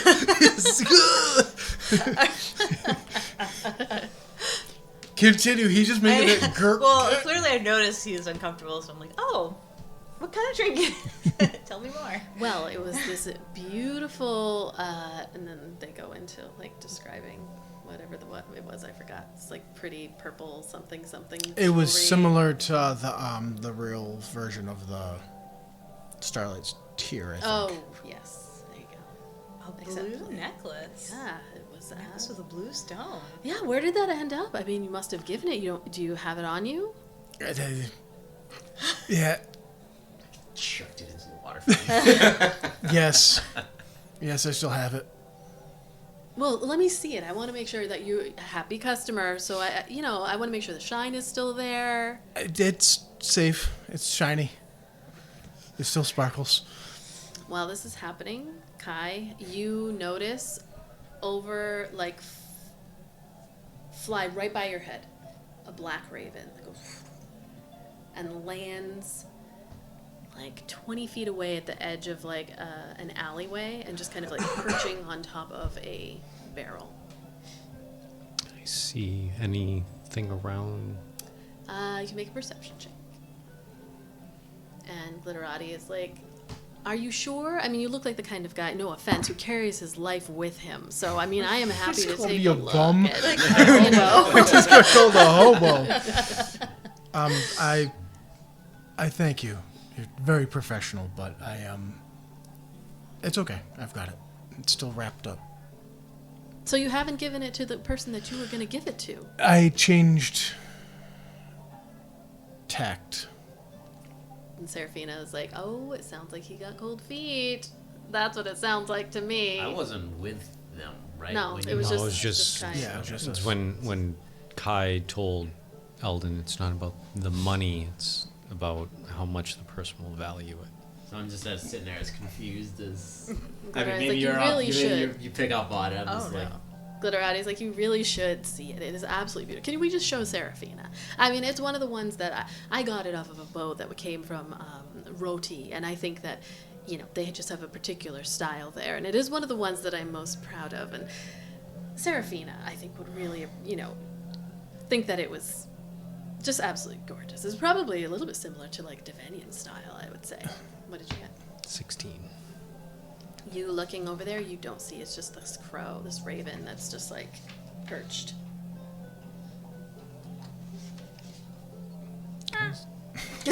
Kai not is what a crow sounds like. That's what that crow sounds like. Kai is just like staring at it and debating whether or not to start walking towards it. And if he hears Eldon still like, Yeah. he's gonna start walking towards the crow. Okay. Yeah, I mean, I'd love to see it. I'd love to absolutely see this, especially if it's got a Devenian style. It's been so long since I was back home, you know. I mean, I could. You bought something for Elf. I'm sure it's gorgeous, but I would love to see it. If you haven't given it already, then I mean, what's the harm of showing me? That was Paley. Haley. Really? Eldon will take it out and like Oh. almost like pleadingly like look at like Iolite, just be like, please don't think I'm an idiot, please. And he'll like hand it over, and he's just like, Fantastic. Oh my gosh. he's just like This like, one, "Ah." absolutely beautiful, and is unwrapping. So you are headed across the way towards that that raven, and it kind of squawks. Still not a raven. Going even further away. And On the spectrum of raven, that is way over here. and It's a raven that sounds like a parrot. hooty, hooty, hoo. And it is hopping kind of like on the barrel, and then hops down, and then like flies into the alley. I start to follow. Okay. Would we notice that he's? I mean, maybe. Truth be told, Eldon's actually really embarrassed. He's probably not paying Yeah. attention to anybody else. I'm trying to see what he handed over. So Glitterati is like unwrapping this and pulls out this necklace, very shiny. It's reminiscent of, but not exactly like the necklace that. Does it look like someone saw this and they're trying to like duplicate it, or just inspired by? When you look at it, it looks like somebody just made a necklace that sort of is in a teardrop shape, and it has a gem inside of it. I didn't know if it was like No, it's not like. Like a replica. yeah, or so something. someone's like like has a blanket out with like a bunch of bootleg DVDs. No, like no. like It doesn't in look. New York. It doesn't look like, especially now that you have the necklace on you, and it is stunning, and you can see all the different ways in which it was crafted. It does not look like a replica of it. It's just sort of a similar style. Still very pretty. They hold it up, and Seraphina is like, "Oh my God, that is absolutely beautiful." But I would not say Devenian at all. I would not say Devenian. No, there's no. I was a little bit excited there for a moment because I thought I was going to get like a taste of home, but no, I have to settle for pasty taste of. And he looks at Kethra and she's like, "Excuse me," and you are approaching the alleyway and kind of like standing on the edge, looking in. You like take a step in there, and I need you to make a Constitution saving throw. Oh boy. Wasn't a raven at all. Whoa! Constitution? Yeah. 18. Nice. Okay. You feel something that like comes out of the dark and then sticks into like right up above your chest, and when you like feel like this burning kind of sensation that begins to spread out, and you feel like you're getting a little bit dizzy, but then you steel yourself and push back against it, and you look up and you can see that there is a figure in the alley, and you hear them go, shit, and I need you to roll initiative. Oh boy. We're all like, ooh. Yes, rolled. Distracted by the drag queens. Did we just get set up by the drag queens? Are we being attacked by a gang of drag queen, like, bandits? I hope so. That would be awesome. Like the baseball furies and all the warriors. And what did you get? 14. Okay. Does this person look familiar at all? You can't really see anything. It's very strangely dark in this alley. Like, as you were looking down, it's almost like unnaturally a darkened alley from what you're used to. It also could be just the angle of, like, this particular one. You don't see the raven anywhere. All right. So you've just been, like, hit by this something. And you look up, and this person is probably like 15 feet away from you, and just like all dark clothing, and they go like, ah, and they start rushing towards you, but you get to go first. As they start to rush towards me, I am going to hold up my, open up my coat, have the mote of light go right in front of their face. I'll step back 5 feet and cast blinding light. Okay. And blinding light is a save, right? Yes, I believe it is a Constitution. Yes, Constitution 14. All right. So you let this mote go, and they like kind of like shield their face from it, like and then look up, and you can see like this. It then has like, it goes whoosh, and then it goes down, right? Mm-hmm. It doesn't seem to have, like, they stopped for a moment, but then they rushed back at you. I think it's still like emits light in like 5 5 feet. feet. Can I see now that the light is You like can right see, on them? yeah, you can see like there's this dim light gives you a look at this person is dressed like all in dark clothing, and their face is covered, but you can see eyes that, like, at a quick glance, possibly human, elven, half elven, like not an like a green skinned or blue skinned or purple skinned or yellow skinned, not a dragonborn. This is like a human-ish type person from what you can see of the face. Looking at them, Kai's just gonna say, "Who are you?" And bonus action, summon the sword into his hand. All right. They are going to rush forward and using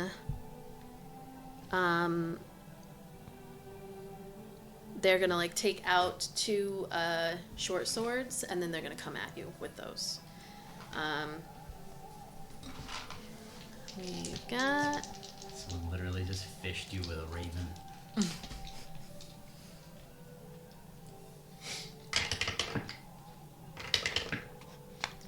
that is a 20 and a 21 to hit. Both hit. Okay. They come at you and are like, they're like moving all like this. It's like really good though. And You're like Cuba trying to imitate Ayla's dancing. You She still had more rhythm though. I never claimed to have rhythm. 16 points of piercing damage. Ouch.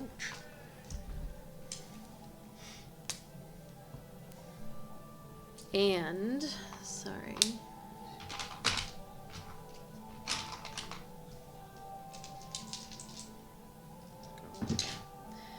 Um,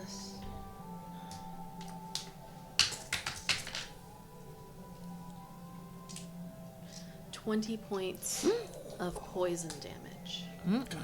As you feel your body, like they don't even like really strike you all that hard. It's just like they cut through your shirt that you're wearing, and then like it just lightly kind of jabs. Like they're very fluid in their movement and very intentional. Like they jab you with the tip of the sword and then pull back, and you feel your body starting to like seize up in that moment. And I need you to make another Constitution saving throw.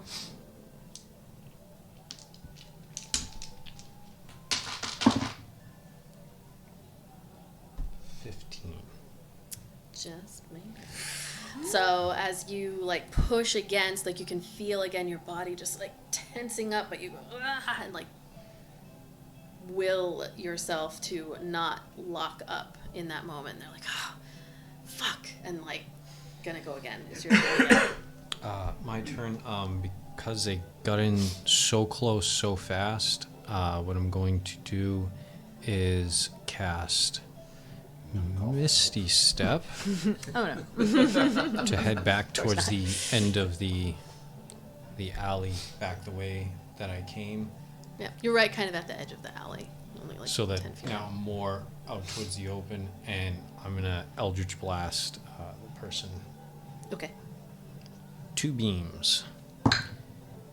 Ooh, 14 to hit. You let loose the one blast, and they like duck out of the way, just like weaving. Blast 2 is a 23 to hit. That does hit. As they weave down, you let loose another one in the direction that they had been moving, and it hits them in the chest, and they go backwards. 7 points of force damage. Okay. Is this something we would have heard? Now you would. So it's only been 6 seconds so far, but you like would have seen the you would have seen that like loud, well, not that loud light that kind of just like whoo, in this alley, and you look over, and then you would see Kai like appear kind of at the We're all edge. looking at the jewels. Yeah. What? Other people start to look over as well. Anything else? You gonna move? I think I'm just gonna keep moving back out and out of the alley because I am hurting for certain. Okay. You see as you start to like back out, are you backing out your full like 30 feet over to your team? Yes. Okay. Backing away, I am going to. There's like a little something that comes flying out of the alley. Just a quick last ditch attempt.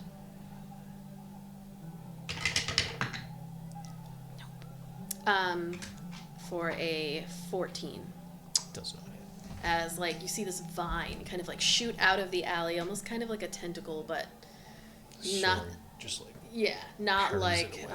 not like the tentacles that you've seen. It's like a whip, but has like an organic feel to it, and then it whips back into the alley, and you hear this like huff, like this of frustration, and then you see very like eye contact with you through the darkness, and then into the alley, and you all see this last bit here as like you saw the tentacle come shooting out of the alleyway and then disappear back into it, and Kai is there with just like a small wound in the shoulder, but sweating like Run more over than to from him. the suns. Who did you piss off? What happened? I was ambushed. By whom? I could not see their face. They went down the alley. And Kethra's gonna touch your shoulder and cast I believe she has Cure Wounds. I think she has Or healing word. Healing word. She's like, I've got you. You're got you, poisoned, Bo. right? No, I just You took the resisted the damage. poison. I resisted it. Can we see anything in the alley? Are you heading over that way? Are Oh, you all how running far over? away? It's probably like 30 to 40 feet. Eldon would have drawn his bow, knocked an arrow, and approached it. You kind of rush over, and Glitterati and Seraphina's like, oh my god, what just happened? Oh my god. this place is going to shit. Some real bad apples in this neighborhood. You know? And you head over to the alley. When you go over again, you all notice that it's like unusually dark, but might be the angle of the suns. But looking down into it, you can see that it exits out onto one of the other side streets, and there's nobody there. Are there any, like, footprints of any kind? I mean, it's stone, I get it, but... Yeah, you can make an investigation or survival check.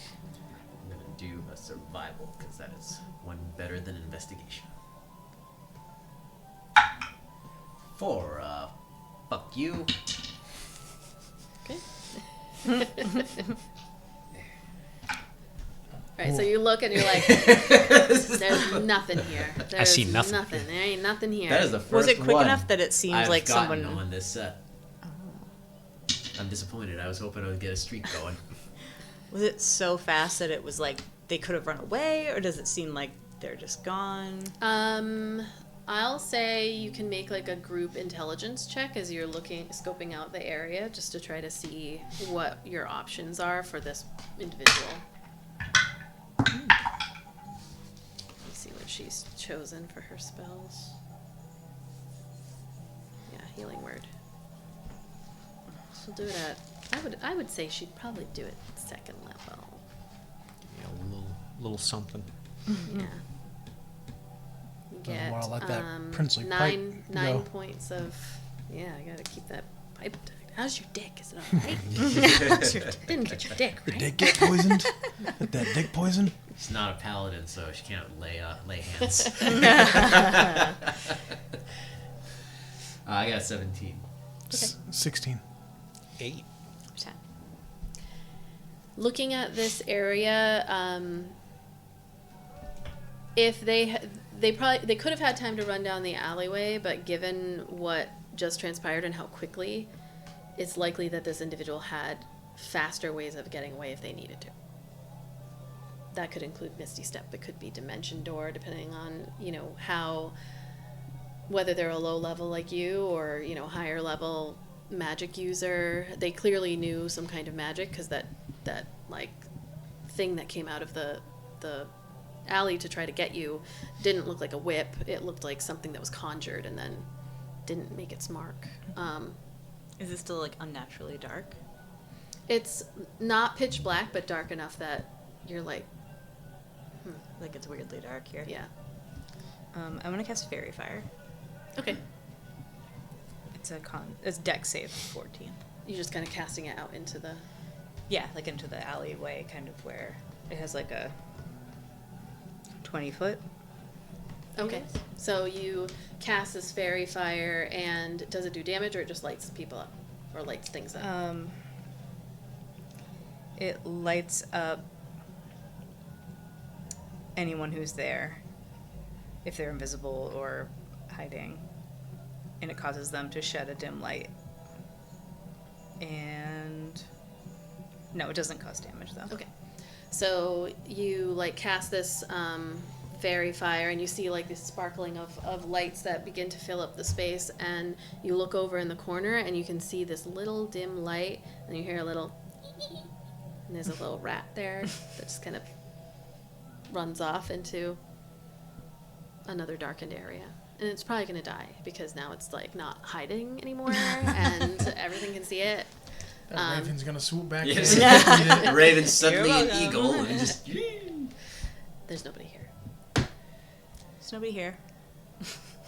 So you wandered over here and It was 9 points, by the way. were I attacked. said that. 9 points of healing. You could not see who it was? No. I saw a raven. I burned this. No. I don't know what happened, but someone is here. Someone is here. For you? Well, using a raven to lure me seems a bit specific. You said no one knows that you are here. Not that I know of. someone trying to bring you back home or someone trying to kill you? This doesn't feel like somebody trying to bring me back home. I do not know your customs. You still have that pin? Yeah. Caillou, make an intelligence check for me. 10. You have a moment as when Eldon says this where you kind of check for the pin, and then there's like, oh shit. You had taken the pin off and placed it down out of your reach on the ground just for a moment at the waterfall. Just for a moment, maybe an hour, it wouldn't have worked because you let it go and it was no longer on you. And if someone was looking for you, there was a little gap of time. I just want to say, when you were looking at her, I just saw the vein.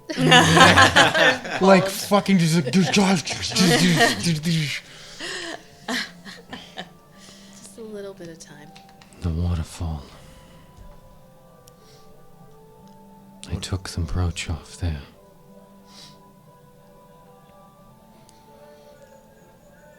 That leaves the question of who would be looking for you. I thought it would have been your family. But Do you have people that you think would want to hurt you? Kill you? There's a lot of people that want to hurt a lot of people in my family. Yes, but someone who will go this far would narrow down the list.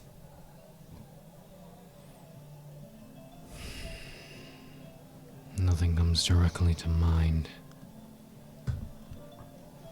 Okay, well, one more problem to add to the list then.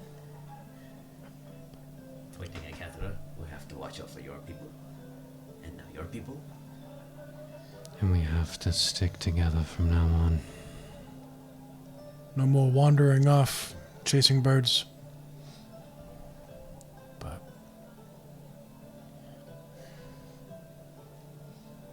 I was gonna say something and I cut myself off, so I just saw everybody look at me because I opened my mouth. Never mind.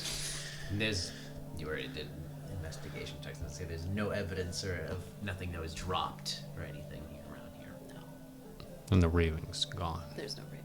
Yeah. There never was a raven. Glitterati and Seraphina come over and they're like, so sorry, but are you alright? It's dark in here. Weird. Here you go. They hand you back the...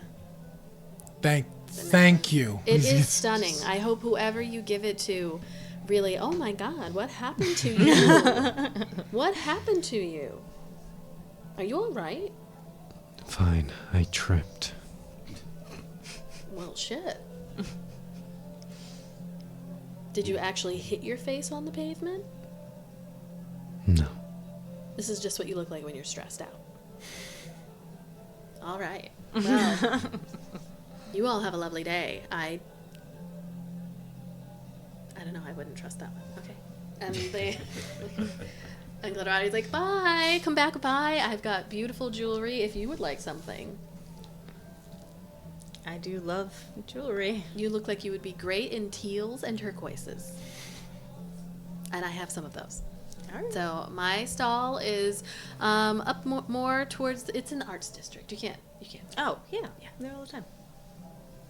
All right, see you then. Seraphina!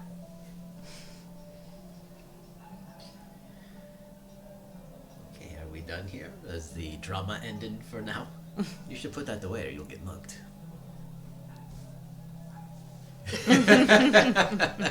Says the person with the jewelry. Let's keep our eyes open. Make sure no one's following us. If you see something, tell us. Well, the one who attacked you, what were they wearing? Just so that we know. They were in all black, face covered up to the eyes.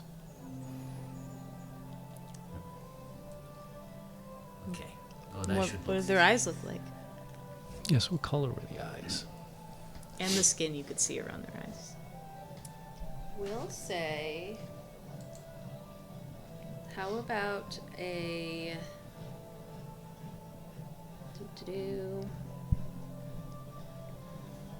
Let's do a wisdom check to see if you can. Actually, we'll go. How about intelligence to see if you can recall, because it was a high. 9. Yeah, it was a really tense moment.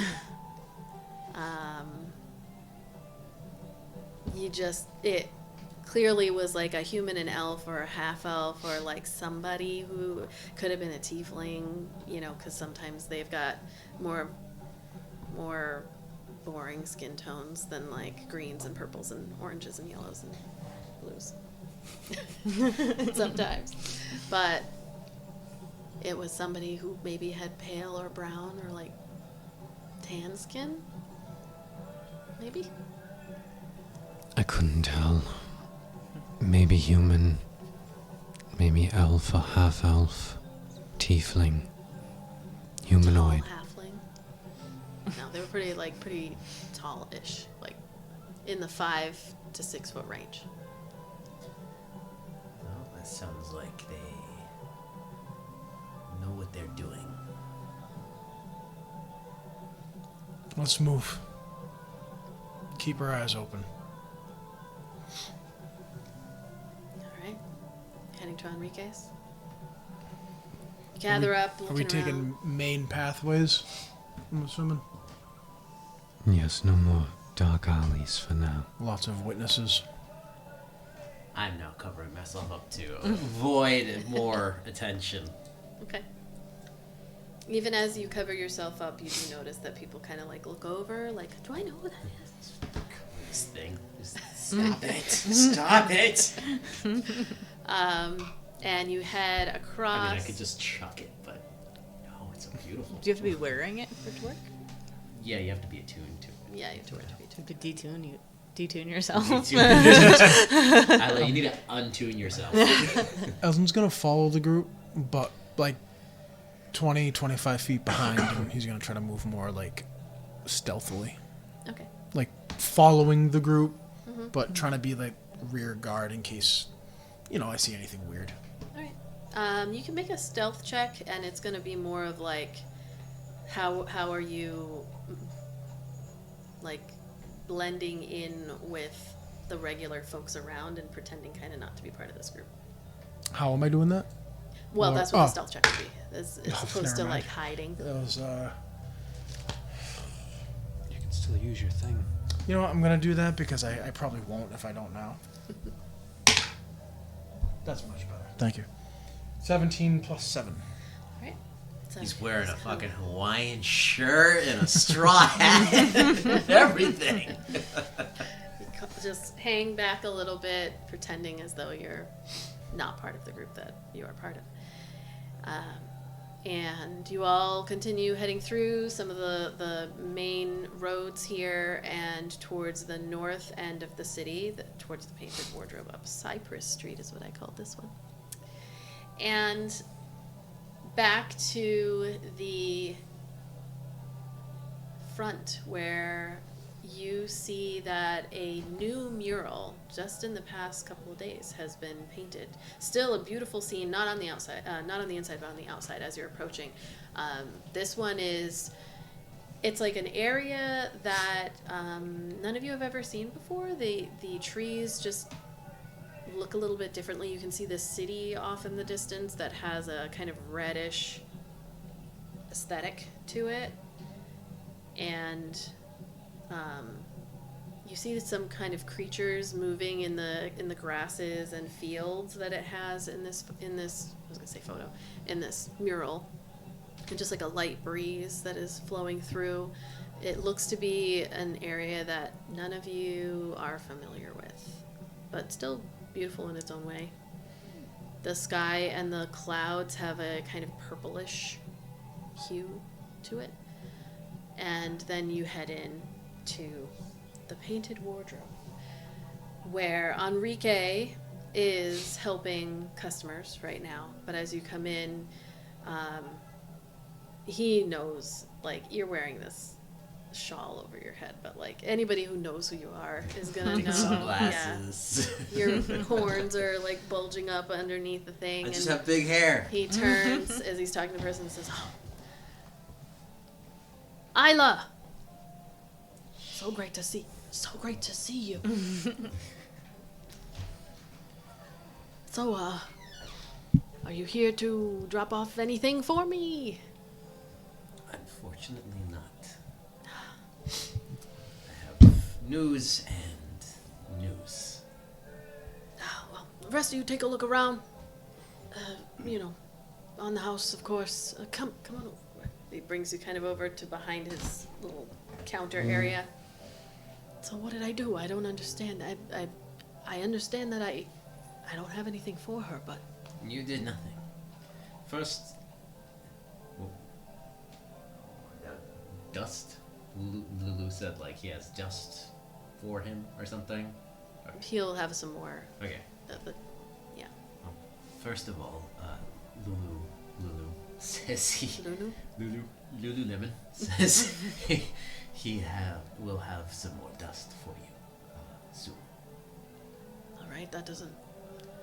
I'm I appreciate it. All right, okay. Do All it. right. I appreciate it. All right, Okay. okay. All right, yeah. All right. No. Thank you, Ayla. Thank you. Second of all, Melpomene has taken an extended leave. What does that mean? Is that because of me? I didn't. No, it is not because of Did you tell her I was sorry that I didn't? I mean, I'm. It had nothing to do with you. But she is gone. I don't know when she is coming back.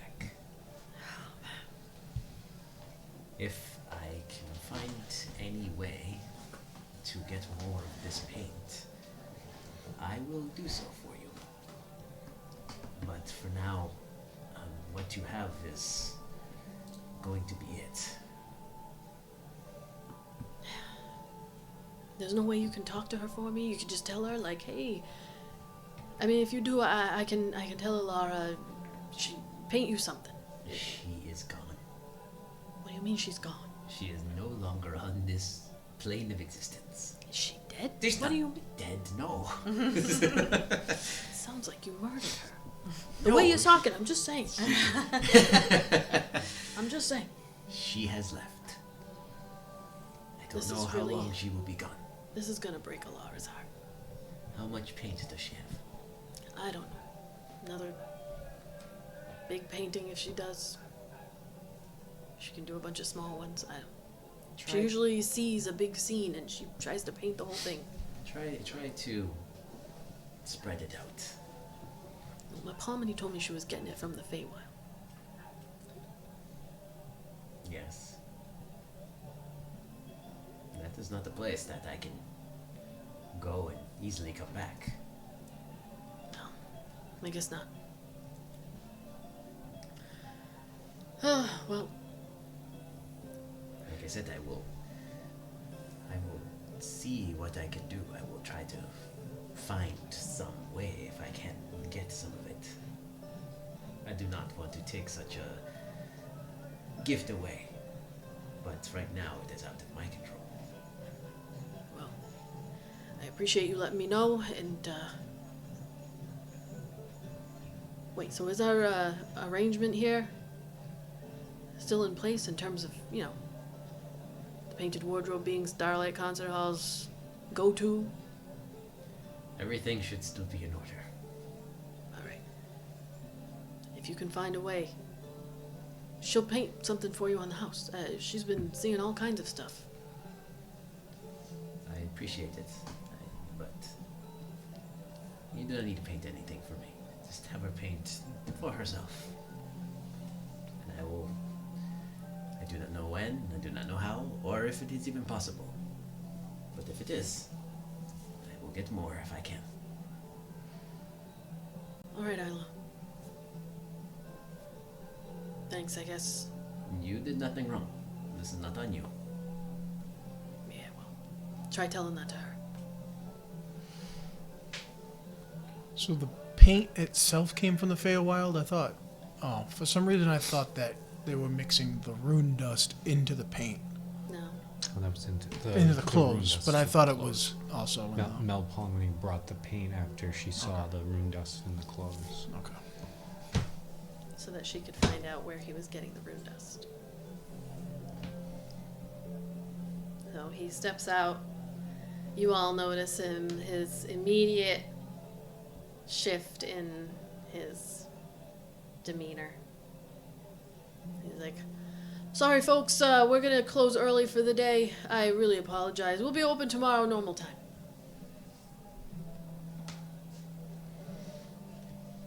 We should go.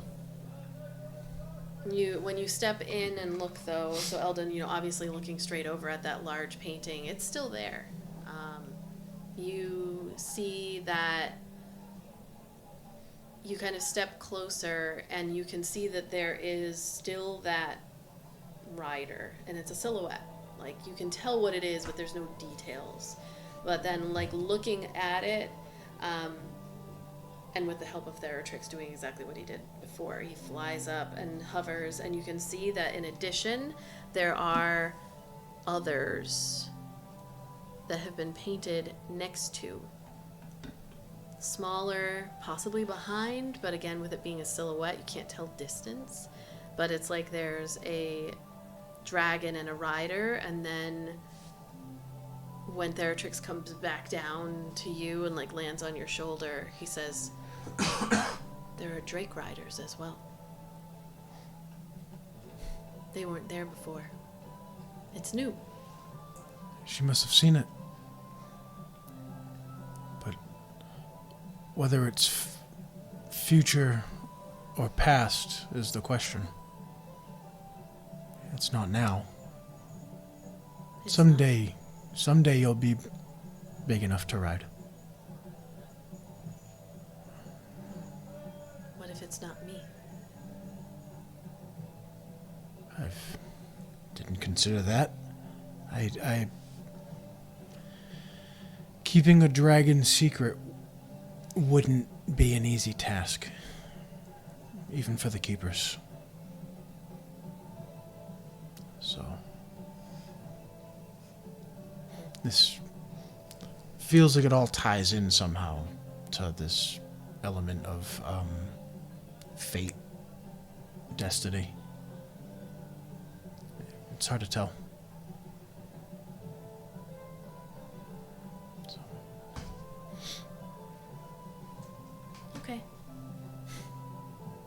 We'll see where it takes us.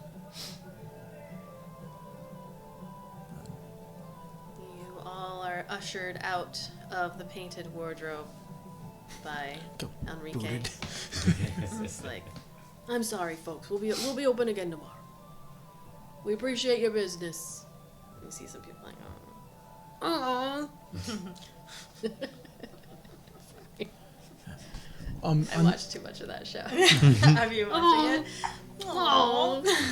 I think we should leave. In the painting, sorry, not trying to stomp No, on your moment. Have you seen the one where he's doing the zip line? I think he just wanted to be here for the zip. They look on his face. He So said he's your just like, face looks like a clock.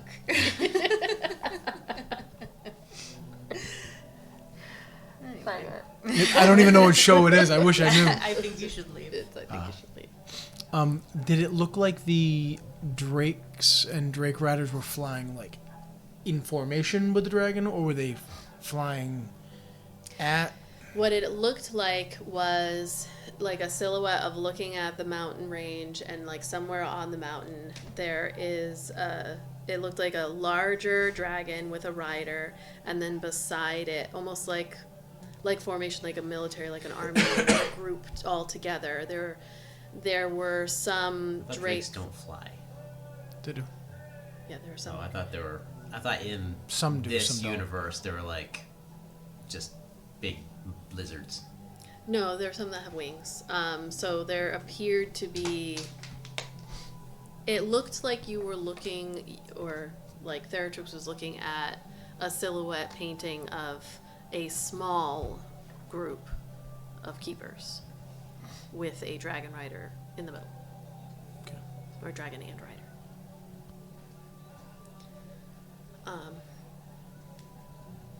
So you all are ushered out into the heat. It is like coming up on noon at this point. Been wandering Wow. around. We did this way quicker than I thought. I'd be like, we wouldn't get here till like the evening efficient. time. Yeah. Oh no, you kind of went to Pappy Polly's the first time at like 9, and Lunu didn't keep you long. I thought we spent hours at the library. I would say no, because you had already been to the library and had looked for similar things, so you didn't. And we had access to the best of the library Yeah, scribes. they were able to kind of direct you. You didn't learn anything new except that the stuff that you're looking for is not public information, we'll say. Well, that was unpleasant. If I can find any way to get that poor woman more of this paint, I will do it. Perhaps maybe when we see Cheese Cat. You're right. If this fey creature person, Supposedly they get things from the Feywild. I'm gonna need to take a rest real soon. I'm not feeling too well. So you did agree to go back to Pappy Polly's for noonish. If that's still on your roster. do you have it in you to go pick up some poison before we... Yes, before we go to the boat, I just need a rest. Heal my wounds. It is fair enough. Right, let's make haste. Right. Quickly heading through the gardens as quickly as you can without working up too much of a sweat. Here's the Passing. spritz guy. Oh, Spritz is around. Comes when you least expect him. It's like Never called. Comes when called. bounding behind us. You pass through the Glee Gardens and all of its wonderful food smells, getting a little hungry as noontime is approached, and find your way back through, passing the Temple of Jubilation, which is a place you have not been, but it is a huge temple. It looks like comparable to probably half the size of the Citadel, of the like town hall, the city hall. And it is a place of worship for all kinds that go there. And you do know that behind there is the cemetery in that green area, the churchyard. The Shadow Mound Churchyard. Yes. And you head through, you can actually cut through and head into Pappy Polly's. And We you could know- cut through the cemetery and go right in the back door. you can. Not the pleasure door. Right into the pleasure palace. There's technically only Welcome one to my door. pleasure. The pleasure door. But you go around the front. Gotta have another P. The pleasure passage. Portal. Pleasure portal. Passage. Oh, okay. Pleasure pathway. You head over to the front door and you actually like go to open it and it's closed. It's locked. Look in the window. You knock and look in the window and you hear hold on 1 minute. And then little coming on the John. and he peeks through the window, sees it's you, and then he unlocks the door. He's like, come on in. Before we go, can Kai look around, see if anyone's watching us or following? Sure. Make a perception check. And I still would have been hanging back the same way. 22. 22. Natural 20. Nice. That's them right there. Besides folks that as you're passing, those that pass by you within like 10 or so feet, kind of like suddenly looking over at Ayla in Ayla's direction, you don't see anybody who seems to be looking at you. Nobody looking at you. Everyone's looking at in Ayla's direction. I gotta turn this thing off. I mean, people aren't like coming up to you if you're covered up. That's just like, and continuing on. They all have like smile, like they feel like, oh, yeah. My feel-good beams. But no, you're good. You didn't notice anybody either. Nobody's paying much attention to you. So Pappy Polly steps back. Come on in. Caught me during my lunch break. Oh. In the pleasure palace. Take a little break, you know. So you all head in, and he closes the door. You see him like look outside, and then close the door, lock it. Cool question. Did you tell us that it was... Do we know that when you were hit, it was poison? Yeah, I think I said. You said it was poison? I think so. If I didn't, then because I knew I you guys asked knew it you, was but poison. out of character. Yeah, if that's okay. why. That's why. But I don't think you I would said assume- they tried to poison me. Well, or- no, I would assume he would say it was poison because he only has, like you said, like a small cut and one small puncture wound, but he was a little sweaty. haggard looking. And Are you expecting trouble? You keep looking around. Pappy looks at you and he's like, oh, I certainly hope not. And he steps over to his counter, and as he does so, he goes, they're here. And the door opens, and you see a woman, human woman. She Action pose. Well, I literally was going to be like, we're in a place where poisons and potions are made. You just got hit with poison. Fuck. She has kind of like an olive complexion, blue hair that's like a... What's the color blue that I want to... I'll show you what she looks like. How about that? I'll just show you. And she is wearing... The first thing that you notice, and definitely you, Ayla, and Iolite, but everyone now that you have seen what the impenetrable piece wears. So this woman who looks to be... like in her late 30s or so. Decorative jewelry on her forehead, bluish gray, kind of like a slate blue hair. She just steps out from the back, and again, immediately you notice she's wearing impenetrable piece clothing, uniform. I love that AI. The look of the AI art. Did a great job with this one. And she says, the woven fates, I presume. And you are? I am Silvari of the impenetrable piece.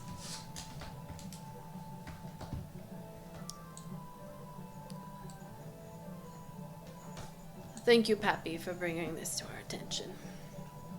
We make it our business to know anyone who is skilled enough to bring in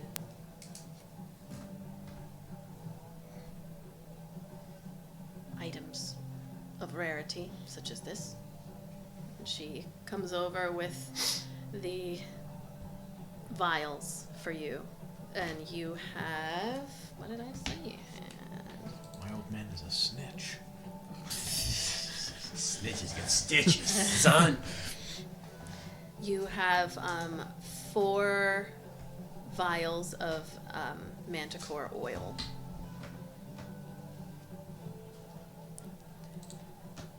I've heard of your deeds outside of the city,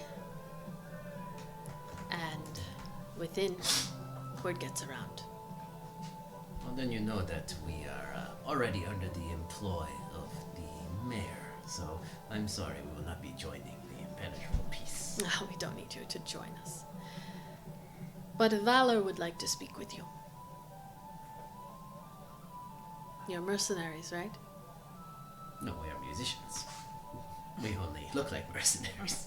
She does not look amused by you. Like, as you're talking, she's just like... I'm still big, smile across my face. You remember Valor, don't you, Ayla? Handsome one. Yeah, you and Valor had a little tryst.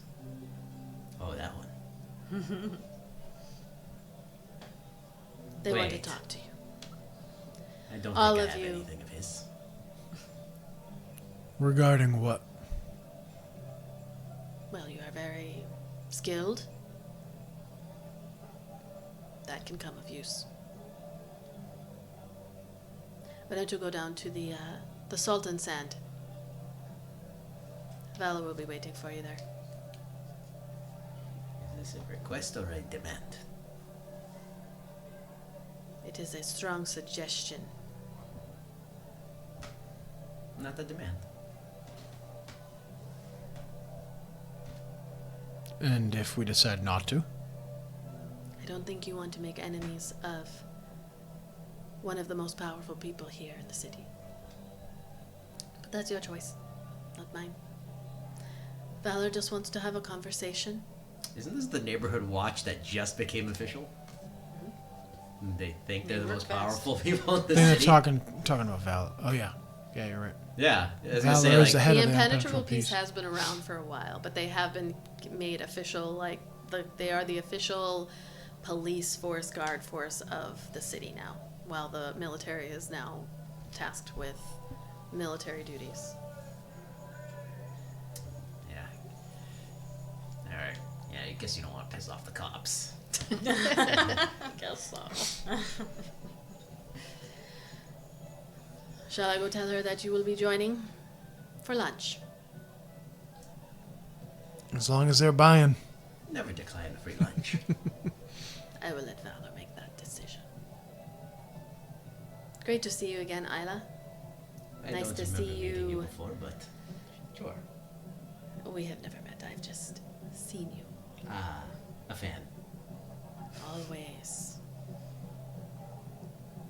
I'll be seeing you around.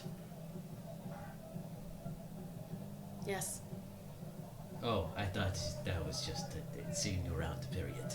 I did not catch the question mark at the end. You see her make eye contact with Pappy, Polly, who's just like, I just sold a little fucking oil in me.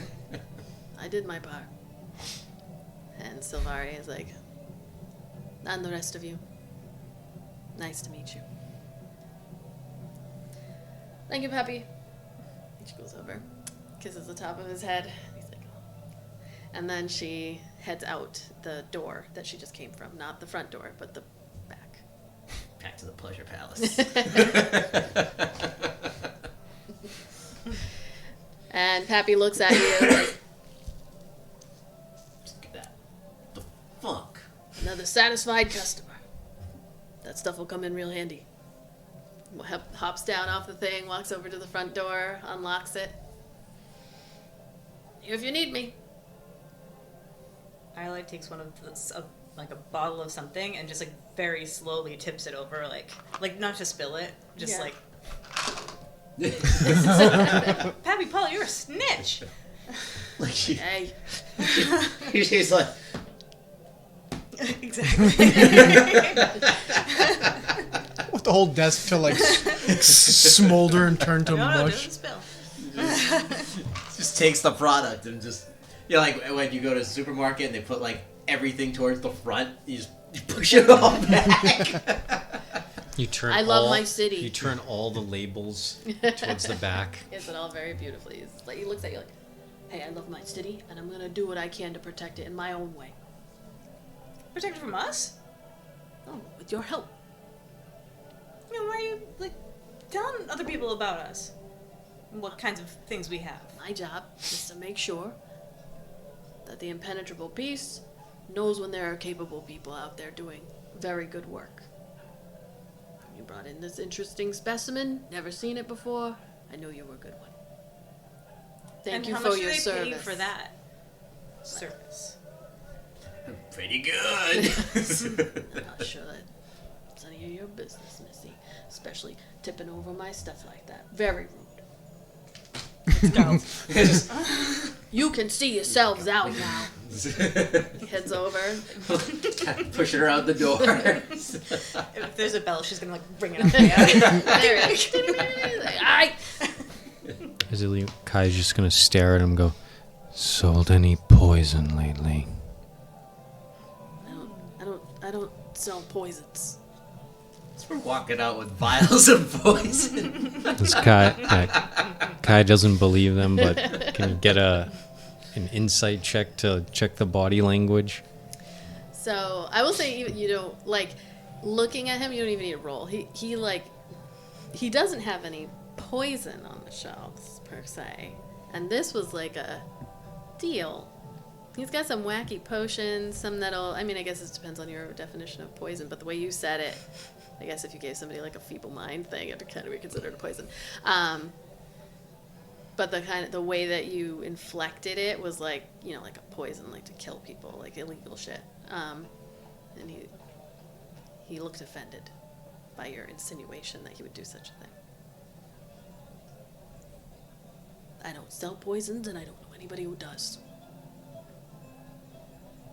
You can roll an insight check on that, though. Yeah, that's an 8. He just stares at You you. have your inspiration. I already used it. Oh, did you? Yeah. Oh, I thought you used his. He's just staring at you back up, looking up at you. See yourselves out. I'm open till 8. Come back again. Turn into a pool. Right? Well, at least these were free of charge. Now we have to go talk to the police, apparently. So You do much. know that the salt and sand is up in the port district, and the way that We just came from the there. way that she described it is Valor is waiting for you now.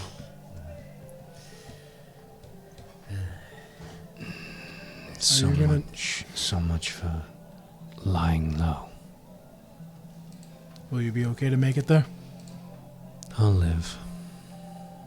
Can we stop at that church and get him some healing or something?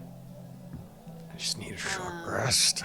Can we Say that. Can we sit with the truest for an hour? I figure we. Well, I figured you're headed to a you said we tavern. were taking and lunch, having so lunch. I figure that's an hour. Yeah, it'll take you a little bit to get over there. Just a business Walking lunch. through. I mean, trading insults is still within the parameters of a short rest, right? Just role play, yeah. As you walk across the city, you do have a moment where you feel a little bit better as Fritz walks by you and gets you right in the face. So you're like, you just instinctively close your eyes, but like that cool feeling, it's like you could get used to it. You know, it's almost like you are waiting for him at this point. Everyone starts to wait for Fritz to come by. And eventually you go up the coral walk past the street that this is called T Street, the one that starts over in the Blood Rock, and then it's called the Cut because from this point of the southern part of Coral Walk, it's all very well-to-do people, and then immediately across the street, it becomes the Port District. Like, one side of the street is these big homes, and it's like being in Brockton. Like, one side of the street is a mansion, and the other side of the street is fisher people. And it just kind of cuts across. So you head up and eventually find yourself standing in front of the Salt and Sand. And this is this vibrant tavern. You've passed it before to go to the Dumpy Dive, but the Dumpy Dive is quieter and like... It's a dumpy dive. It's a Dumpy Dive. It's comfortable. Dumpy dives are always Yes, comfortable. it's comfortable. This is a much more vibrant flowers and colors. The outside boasts a charming mix of sun-bleached wood and coral-hued bricks. It's like the pink and orangey colors. Right when you enter, you can smell like the salted sea air. It's almost like it's like somebody sprayed it this is what the salted sea air They pump smells it like, as into the- opposed to you just standing outside and They smelling have it their own naturally. I have spritz a- as you walk in, but with a bottle of perfume. I have a candle at home called Hot Sands, I think is what it is. That's what yeah. I'm imagining right now. You can see that there's just like a kaleidoscope of colors inside. There are long strands of colorful lanterns that drape from the ceiling and just hang, that have this like warm ambient glow in the whole area. There are tables that have seashells all adorning them, and like mishmash of chairs. Like none of them actually match each other. They're all different. There are maps and trinkets all along the walls, and like things from distant shores, like not just from this area. And you see that there's this stage, very well worn, and there's like a musician up there now that's playing a little bit of music, and everybody's laughing. It's just like a very infectious air about it. And you see behind the bar, just like the top of the head of what is probably either a halfling or a gnome, who is wearing this, what you can see is like this curly auburn hair, and like doing mixology in the back, and like you can see things flying all over, and people are laughing and clapping at what she's doing. And as you are scanning the crowd, you do not see Valor anywhere, but you do see a table that is empty, where there should be people sitting there, because there are people packed all around, but nobody is sitting at this table. You suppose that is for us? Regardless, I need to sit down. By all means. I'll be the first to walk over to the table then. You all walk over. Eldon's gonna hang back on a different part. Okay. With his hood still on, just trying to blend in a little bit. Once everything seems to be good, he'll come over. Okay, yep. You all kind of sit down besides Eldon, and are just watching the crowd. It's just such a lively place. Like natural sunlight's coming in, and Eldon, you hear in your ear as you're standing in the back. It makes you jump, but you hear like very close to you. So are you ready for lunch? And you look, and standing right next to you is a blue-skinned orc. They're wearing the Impenetrable Peace outfit. Very like kind of androgynous features, and a stern look on their face even as they are kind of smiling at you. Theratrix even jumped. Take those As little claws they in. and they just like 2 points of piercing damage. they like smile and then do that thing where they kind of like put their hand on your like elbow to kind of lead you over to the table. And that's where we will pick up next week in the Salt and Sand. Getting talked to by the David Bowie of orcs.